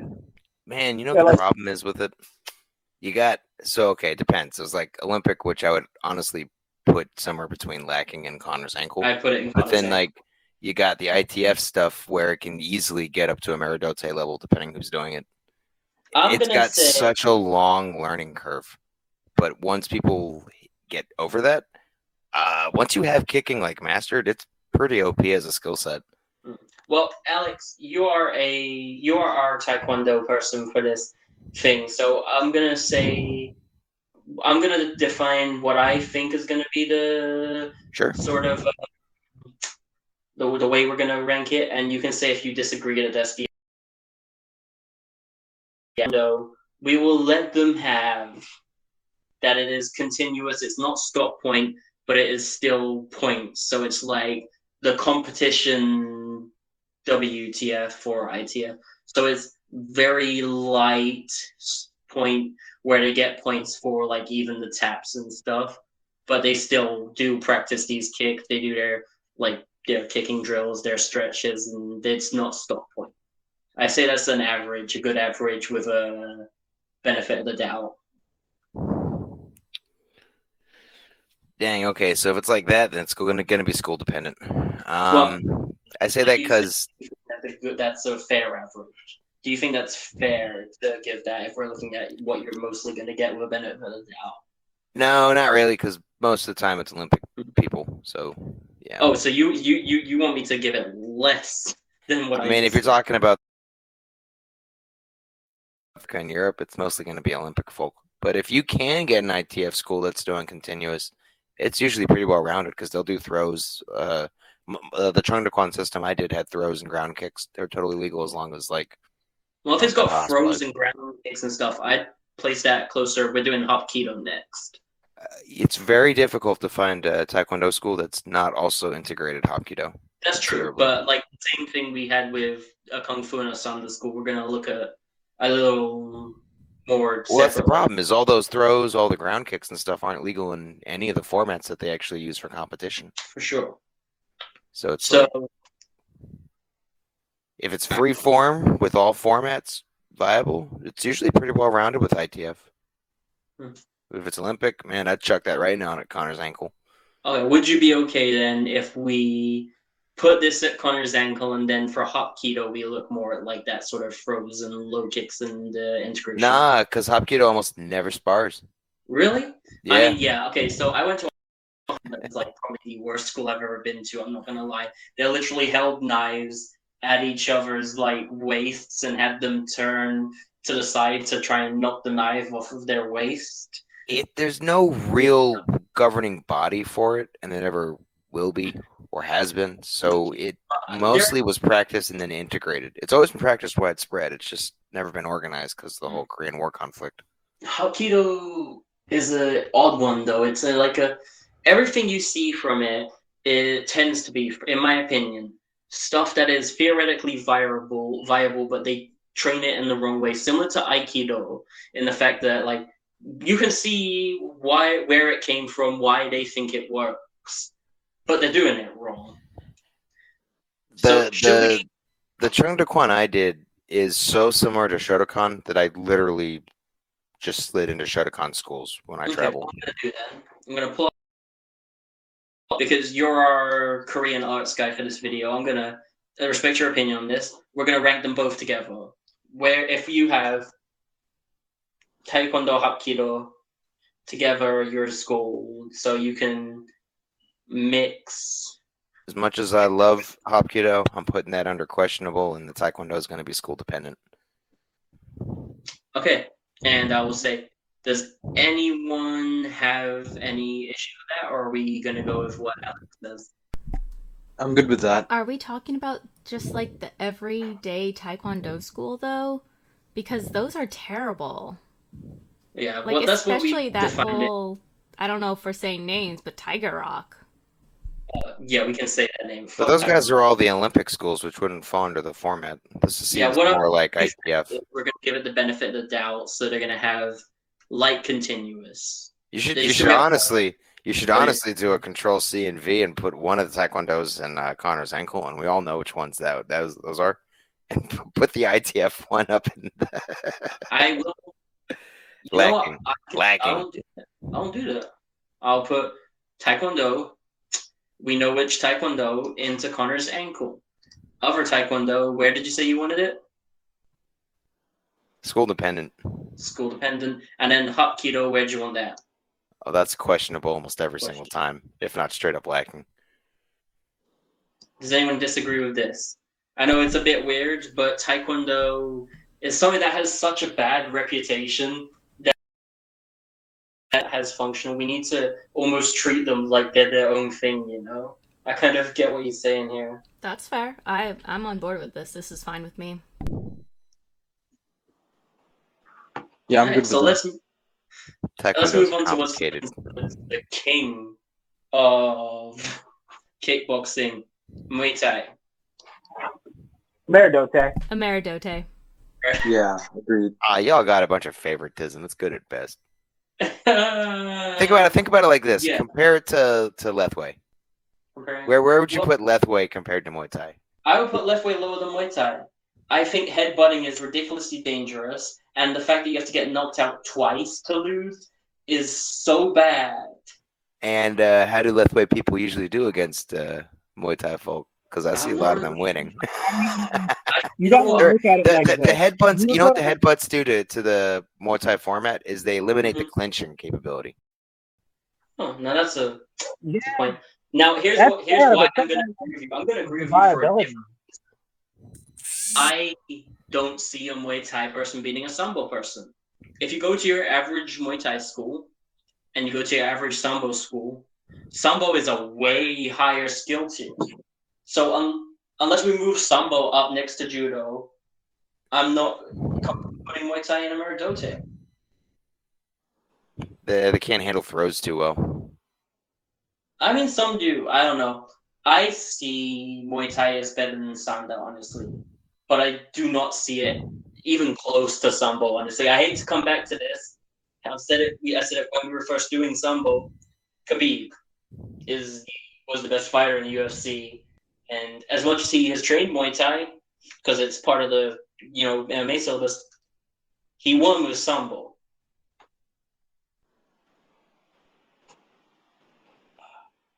Okay, so Masa, Aaron, and Jero say Ameridote. I want to say good. Alex, what do you want to say?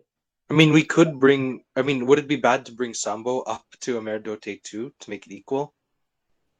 I don't think they're equal. I think it's a big gap. I genuinely think, like, if you get 100 Sambo guys from 100 different schools and 100 Muay Thai guys from 100 different schools, you're going to have, like, maybe like 10 Muay Thai wins and, like, 90 Sambo wins. I put I it don't know. myself, but they got the votes for Meridote. Yeah, okay. The group votes Ameridote. I'm going to put Muay Thai up there, and we can rethink Sambo when we're done with ranking everything. Okay. Bujinkan, let's have fun, guys. Ninjutsu. I'm Batman. Worst. Connor's ankle. Connor's ankle. I But don't think I'll tell you what. If you get that pink hair, like their current leader, that it's Meridote. But we see it work in Naruto and must work. Like Oh people yeah, kind no. of Naruto, it's I would just say American. like Your ninjutsu is the I best. You think got your shadow clones and your I yeah don't know Naruto. Look, the most skilled ninja is the most flamboyant. yeah. I will say this though. People need to kind of realize, like, real life shinobi, just from a historical aspect. If you did that shit today, you're a terror. Like, that is basically being Al Qaeda nowadays. No, it's more like intelligence officers in the army. Yeah. Okay, so this is included. I said it about BJJ with Low. Masa is our biggest hater of ninjutsu, but we all seem to agree that it's absolutely fucking worthless. So, open challenge. If you're a ninjutsu practitioner and you want to come on and tell us why we're wrong, you are welcome to a debate on this podcast. There is one system in Bujinkan out in Israel, of all places, that split off from all of that nonsense, and they actually do a pretty good job. Everything. I mean, I see some schools that are like they mix a decent Japanese jiu-jitsu with like Okinawan weapons, but I don't think that even then that's not that good. Just lacking at best, questionable. It's like one line of people out of the 70s. So, but there's at least one line that they're well-rounded, but everybody else, oof. There's no one line with this next one, guys.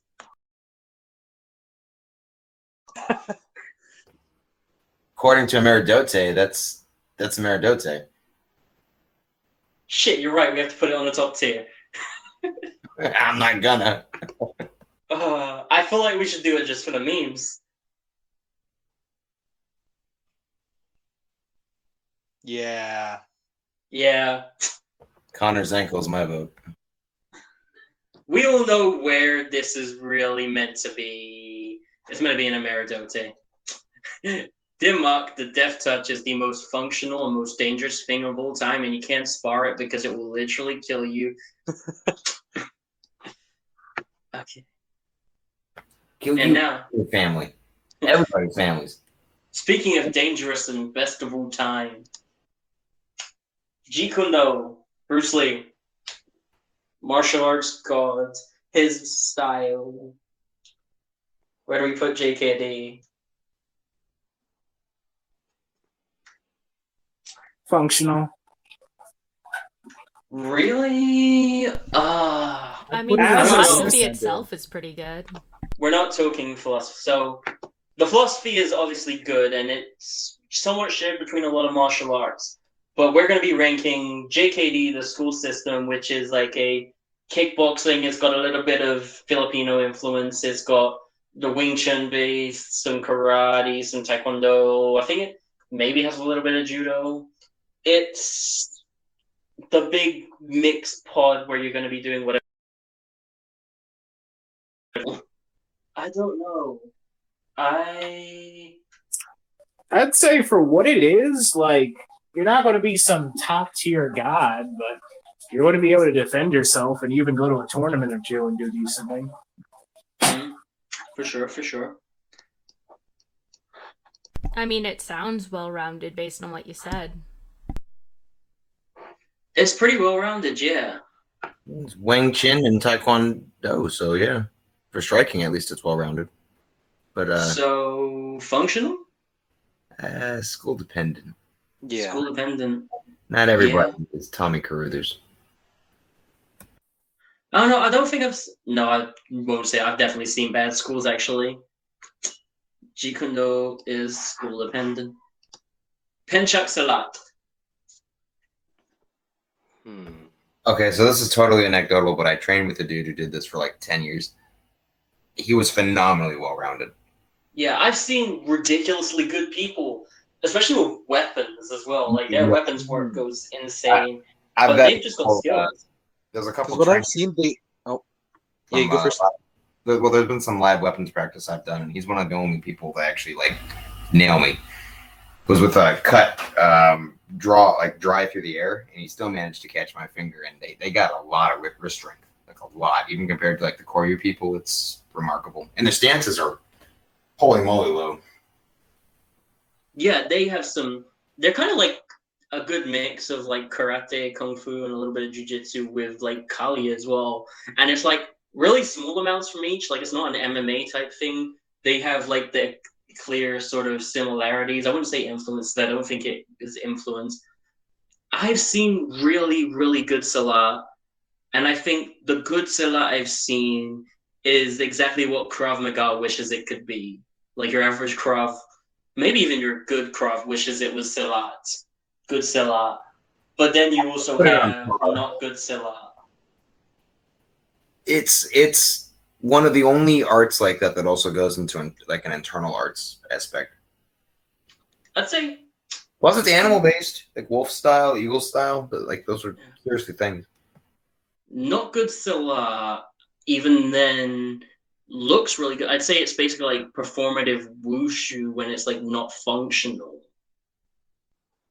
I can't I can't really think of downsides in Salah. Like with everything, you're gonna get a McDojo. This is a fundamental thing with martial arts. I think people forget about when they're comparing martial arts. Is as long as you're pressure testing it, like like 3-4 hours a week or something for like 5 years, you're gonna be able to use it. You're gonna be able to use it for sure. And I think Salah has a lot of well-rounded stuff. A lot of it goes into what Beast has been saying about a couple of arts where it's like legally you're probably not going to be allowed to do some of it.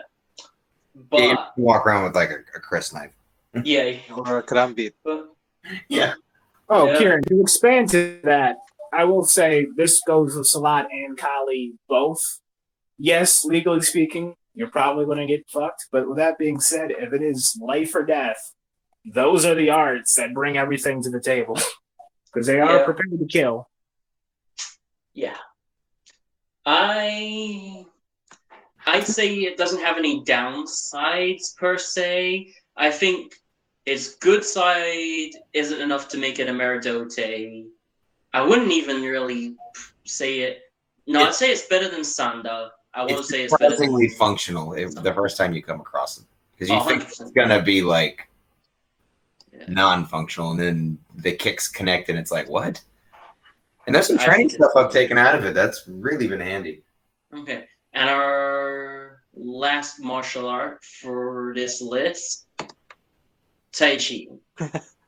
Hold on. For health or for wrestling? For actually fighting. So Tai Chi Chen. Chen Tai Chi. School based. Chen, of all of them. Chen. Okay. Tai Chi, we've got to give a lot of slack if we even want to rank it. We can say it has absolutely no use and chuck it straight into Connor's ankle, or we can say Chen Tai Chi and give it an actual ranking. No, it's cool, man. It's usually gonna be for health. Let's be real, but like Yeah. it has some very strong wrestling components. The remember I think it was like 2 years ago. Sorry, COVID period messing with my time scale, but like right when Connor did the shoulder stroke, everyone was getting into it, and it's like that's a staple with Tai Chi guys. You can't clinch them because they'll just slap you with the shoulder, and it's like Yeah. great. I know a Did you- Brazilian Jiu-Jitsu competitor who like does really well in competition, and he says the reason that he does well is because he trained Chen Tai Chi in Chen Village, and it makes him really hard to take down. Like people think he's like a high-level judoka or something, but it's Tai If Chi. you have a good understanding of structure, and then you begin to weave in like the Sanda stuff, it's really good. But it's Yeah, if you like actually do That's- Shui Jiao, it can work. Yeah, we use the principles of Tai Chi within almost all of our grappling. Mhm. It can be really effective, especially if somebody's trying to take you down, just loosening up like that and just going kind of like, I hate to sound like a Jeet Kune Do guy, is even though, I kind of semi-respect the style, but like almost being like that whole water analogy, it's kind of hard to deal with. I mean, maybe not from a striking standpoint. I mean, if done right, it's functionable. not only Well, that, my question is, how much leniency do we give it? I don't think we're being lenient. We're being honest. It can Yeah, be, like you gotta admit, like as much as Tai Chi has gone through in recent years, a lot of that bullshit is because of politics and because of stuff happening in China rather than like true Tai Chi. Yeah. Studying structure is something that studying structure and motion are something that every martial artist should do, and it's one of the only ways to do it, other than like yoga. Yeah. Mm. Also, I'm Like, not sure how true. This has like historical roots with wrestling, so Yeah. like Yeah. we gotta I set don't know. up I wouldn't put it on politics. par with like if you go to your average Tai Chi school, I wouldn't say you're going to be as good of a wrestler as someone who does high school wrestling. it's so school dependent. Yeah. I'm not sure how Yeah, true we have this to- is, but didn't that fighter Zhang Weili say somewhere that she used Tai Chi in one of her fights? I'm not sure how true that is, but it's from what She does Shaolin, doesn't she? I'm not sure. I'm not sure. Anyway, Tai Chi will be school dependent. And this is our list. So now let's go through and see if we think anything deserves to be changed and what's better than everything else. So let's start from the bottom. Does this match up? What's the most useless out of Aikido, Systema, Olympic Taekwondo, and Ninjutsu? So thinking about it, I think the Taekwondo one should just be moved to like lacking or questionable, just so you don't have it doubling up. Yeah. Just put all Taekwondo into lacking? Yeah. Yeah, lacking or questionable. I don't know. I think it's good, like having two sets. I think it makes sense. I will say, funny enough, like just looking at it from a historical context, if you use ninjutsu the way it was supposed to be used, there's no martial art defending, somebody throwing a grenade at you. I think if we put Aikido and Taekwondo, I think it's a debate more. Is Systema or Ninjutsu worse? Which one is worse? Ninjutsu. Ninjutsu. Okay, so I will say we can get use from Taekwondo and Aikido for break falling and for fitness. Systema and Ninjutsu give you nothing. Do we want to keep Shotokan in lacking? I don't know. Like, I've never done it, but I feel like if you do it the right way, you're not going to go winning some medals, but the average thug on the street shouldn't be a concern. Yeah. So maybe questionable?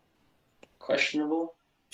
And then I think, if we do what Alex said and just move Taekwondo into lacking, because it's just a little bit worse than Shotokan most of the time. Yeah. So we have Aikido, Systema, Ninjutsu, Taekwondo. Now, I say Shaolin should stay at the top here. I think it's the most reliable, like Kung Fu, good known Kung Fu out of this lot. But what do you guys think? I can't disagree with that. I mean, as it is, Shaolin encompasses so many different things that if taught right, you're going to do fairly well. Like some of the Shaolins who go into Sanda do really, really well. I want to move Krav to the end here, but I know there is much better Krav than what I've seen.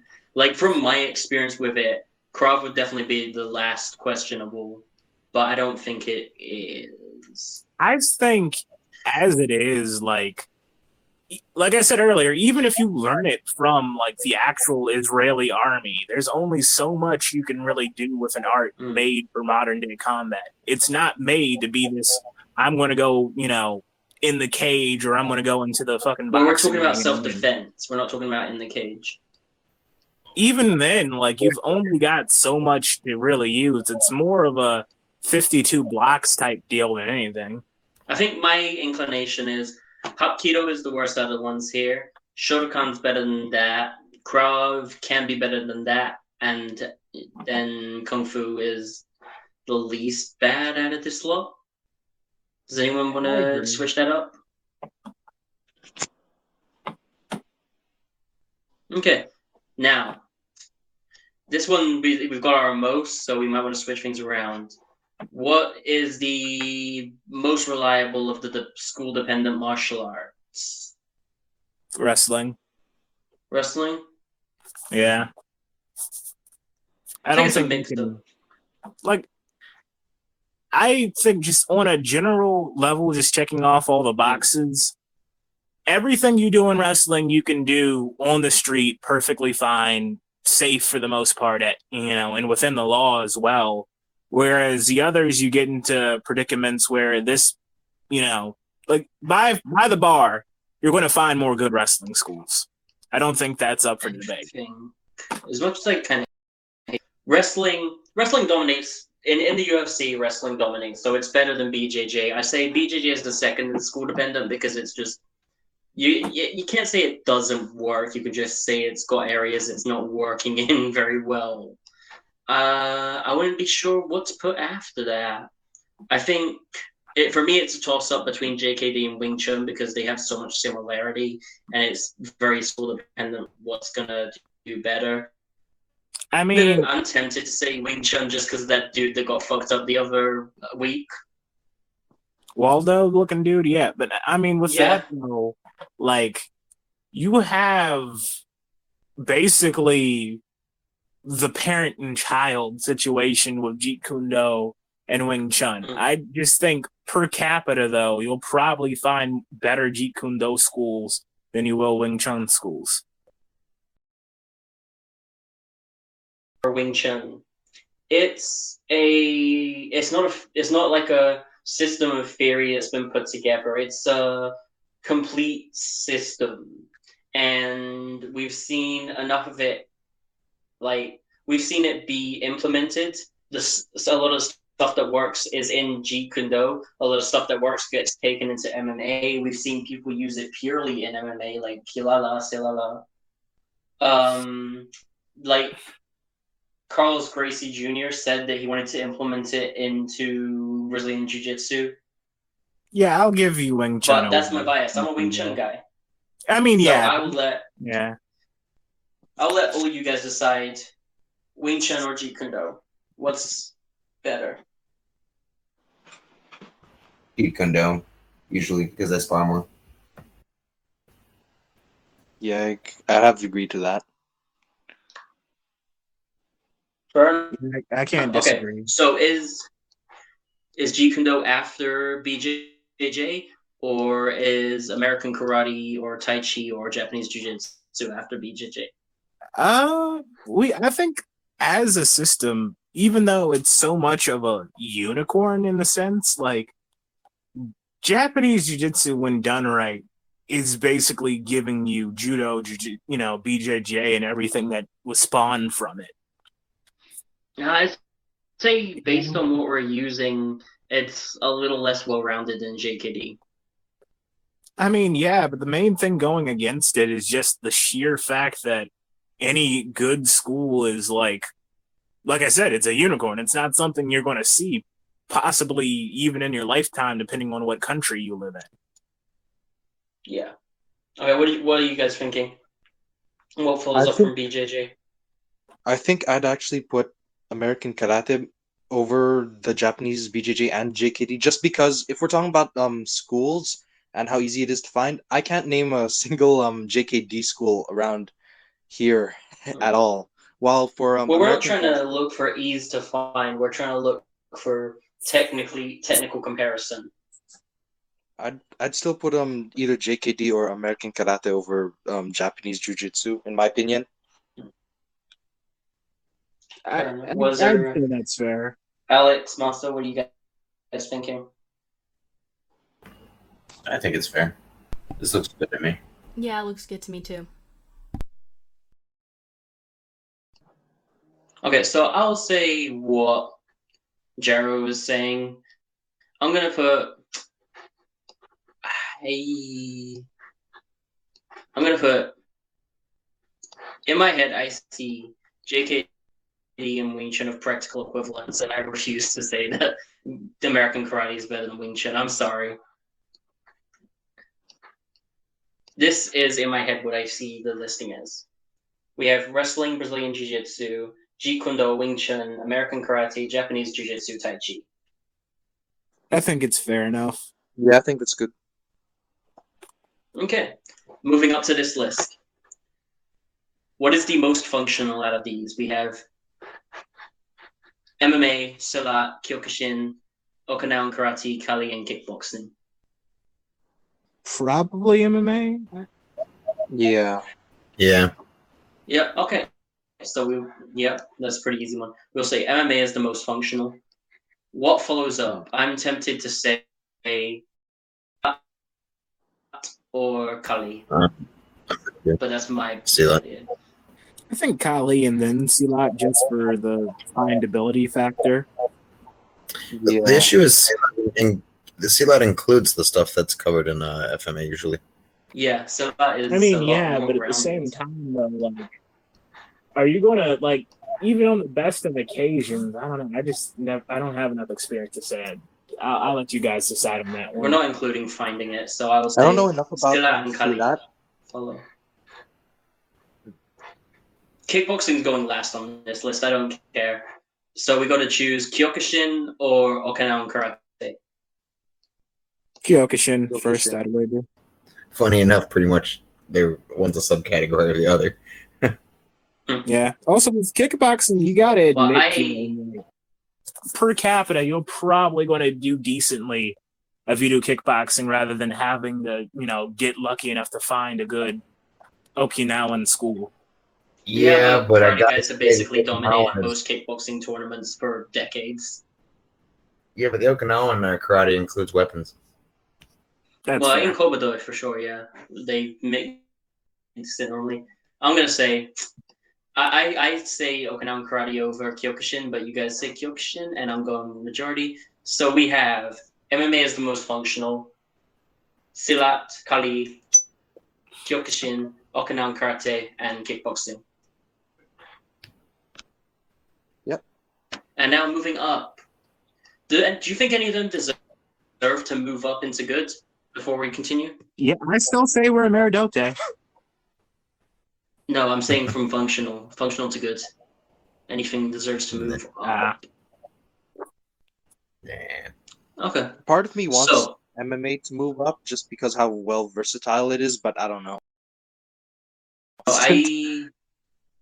honestly, I see Sanda moving down, if anything. I would switch Sanda with Salat, honestly. I don't know about that.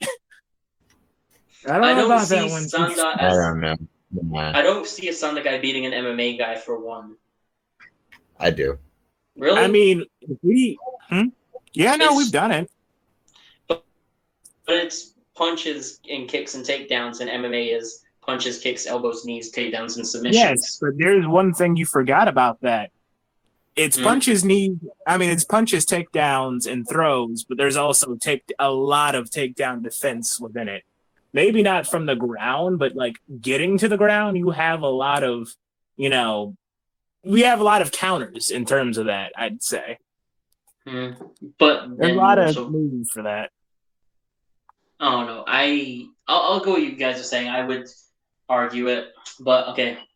I'm happy saying that Sambo is way better than Sanda. So. I can't argue with that. Mm-hmm. So are we moving Sambo up? Because we talked about it. Are we moving Sambo into a Meridote? No. Really? I don't really know, see Sambo as equal to good judo. I give you a reason why. I don't want the crazy Russians to come in here mad that we're trying to make Sambo American. Okay, yeah, okay. That's fair. Okay, so for Meridote, our last thing. Ken and Denmark is staying as the front. Judo or Muay Thai, which is better? For the record, I'm just surprised you didn't just put his icon there. Yeah, I probably should have. But yeah, which is better, Judo or Muay Thai? Muay Thai, my opinion. They got some wicked knees. They do have really good knees. But if they try and enter in... My thing is, Muay Thai's speciality is clinching up. And if they clinch up, then they're going to get firm. Oh, it's like a vicious circle. I think a Muay Thai guy would have to play more as a... similar to a Taekwondo practitioner to get good hits on the judoka. I mean, just because Muay Thai is known for clinch doesn't mean that a lot of schools actually teach clinch. Isn't there also different styles of Muay Thai as well? Well, yeah, sure. But we're looking at your average sort of sport competitive Muay Thai school. Like But if you go A to a Muay Thai gym that's guy like, can we just go teach into Muay a Thai. Dracula guard, and then they Hmm? basically got the range at all times. Like if you go into a Dracula guard in Muay Thai, you'll have range almost the entire time. Nobody knows what to do with that damn hand when you put it out. Yeah. Well, that's because it's a weird guard. But I just know from my coach, he has complained that a lot of schools don't really teach a lot of clinch. And because we do teach a lot of clinch, he'll encourage our competitors to go into clinch because, like, half the time, whoever they're competing doesn't really know what to do when they get in there because there's a lot you can do, but a lot of schools don't teach it comprehensively. And I've That seen sounds it. like you have terrible people you compete against, honestly.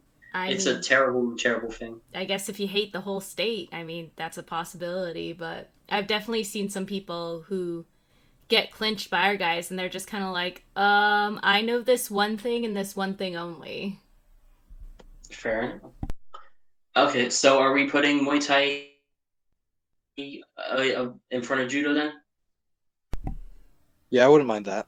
Yeah, I would say so. Okay. And this is our final list. How does everyone feel? I'm good with that. I'm good with it. Beautiful. So, comprehensive list of the majority of martial arts that you're likely to find from best to last. Ameridote is always going to be the best martial art, and Denmark is included within Ameridote. Muay Thai is super easy to find, and it's super well-rounded. Judo, there's not much better than hitting someone with a planet to take them out. Sambo is one of the most well-rounded grappling martial arts that you can take. Sanda will include kickboxing, takedowns, and it's a good competition sport. MMA is a very inclusive, well-rounded sport where you train enough in striking and grappling in all of its factors to be an effective fighter. Pencak Silat is one of the most inclusive martial arts, mixing elements that you would find in anything you want to train, especially within traditional martial arts. Kali gives you a very inclusive and comprehensive amount of weapons training with sticks and knives. Kyokushin Karate has a very high amount of conditioning and very powerful attacks. Okinawan Karate has a lot of techniques within its katas and a lot of good drills to give you the abilities that you need in combat. Kickboxing has a very good, well-rounded amount of kicks and punches, and it's got enough competition to make you a viable fighter.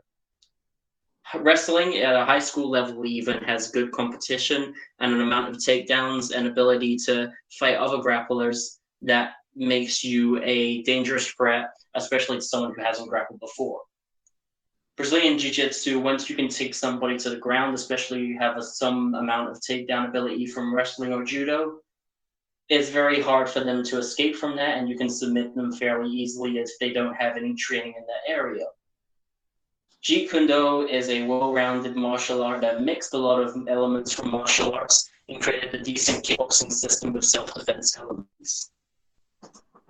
Wing Chun is a very good close combat martial art that includes trapping, striking, and even some grappling elements that will, if you find a good school, make you pretty capable when it comes to fighting. American karate can be a very varied bag, however, if you find a good school, it will teach you weapons work, it will teach you good blocks and strikes, and you'll have enough fun sparring that it will keep you in good shape and give you some kicking ability and punching ability.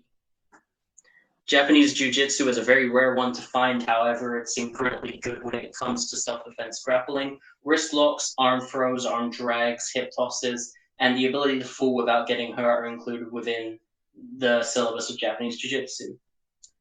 Tai Chi, while you wouldn't think of it as a fighting art, is great for wrestling if you can find a good Chen style or a style that has, say, Yang, that has the application within the Tai Chi forms.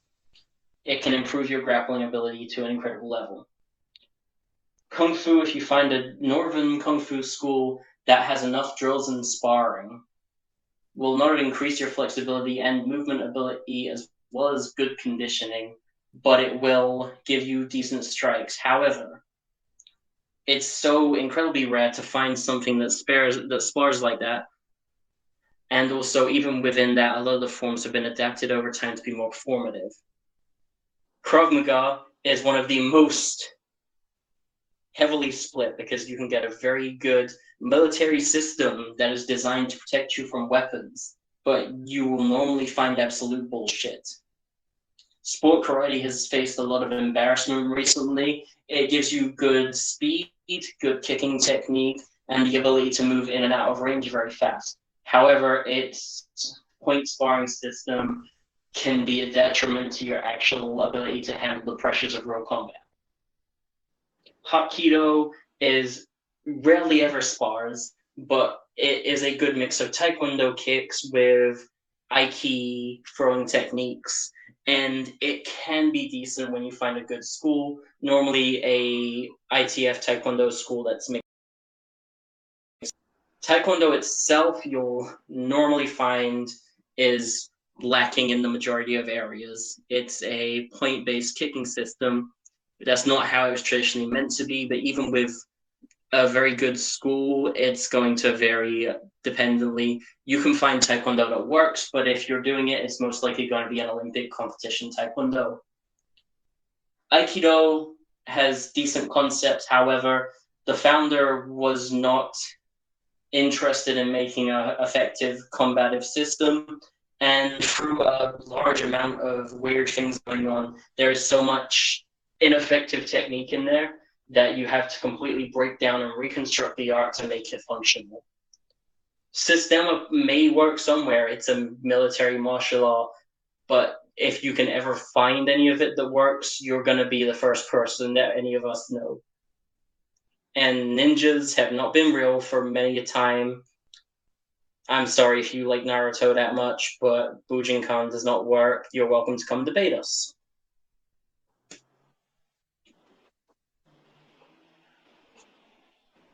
Anyone have closing thoughts after we have done this list? Why didn't you include boxing? That's like I don't know. wrestling. Like, it slipped my mind, I'm not going to lie. Up there with the Maridote. Like, You would put I watch boxing those, over like, Naruto. no, I'm serious because I watch those a bunch of those self-defense videos. Most of the people who get out of their self-defense situations are usually boxers. Not old Interesting. people. Yeah. I mean, boxing's good. It's got good footwork. It's got good evasion. It's got Yeah, it's pretty basically heavy strikes. targeted strikes. Yeah, it slipped my mind. Oh, I But- see what you did there. Boxing slipped your mind. Okay, I see what you did there. You know, actually, 1 second. We can put this in. There we go. Let me. I've never used this before. Edit text. There we go. Nope, it just won't let me. Well, this big box that says sample text is going to be our boxing. And I don't know. What is everyone else thinking for boxing? American Godlike.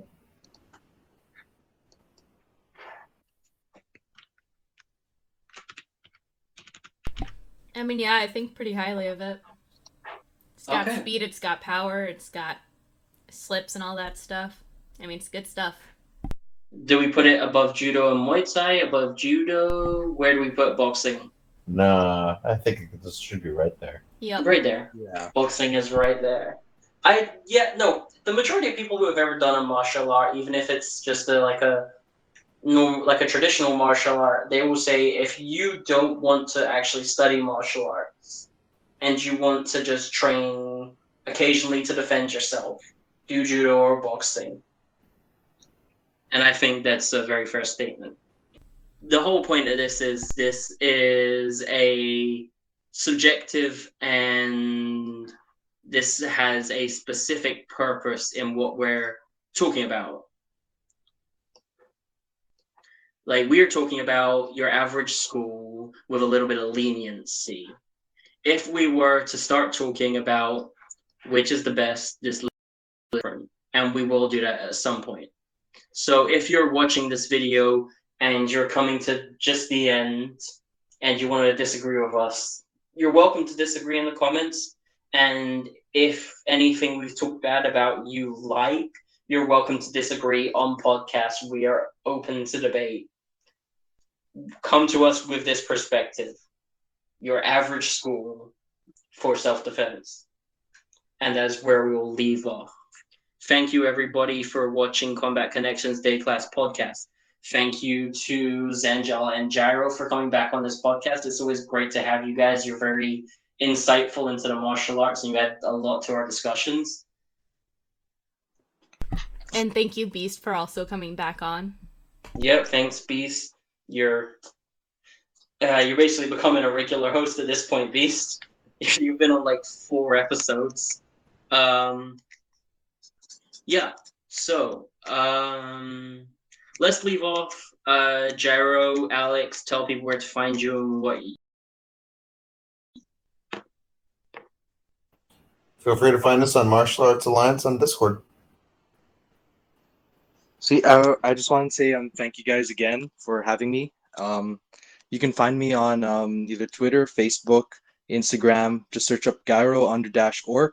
And for my YouTube, Gyro Orc, Martial Arts and Other Stuff. Yeah.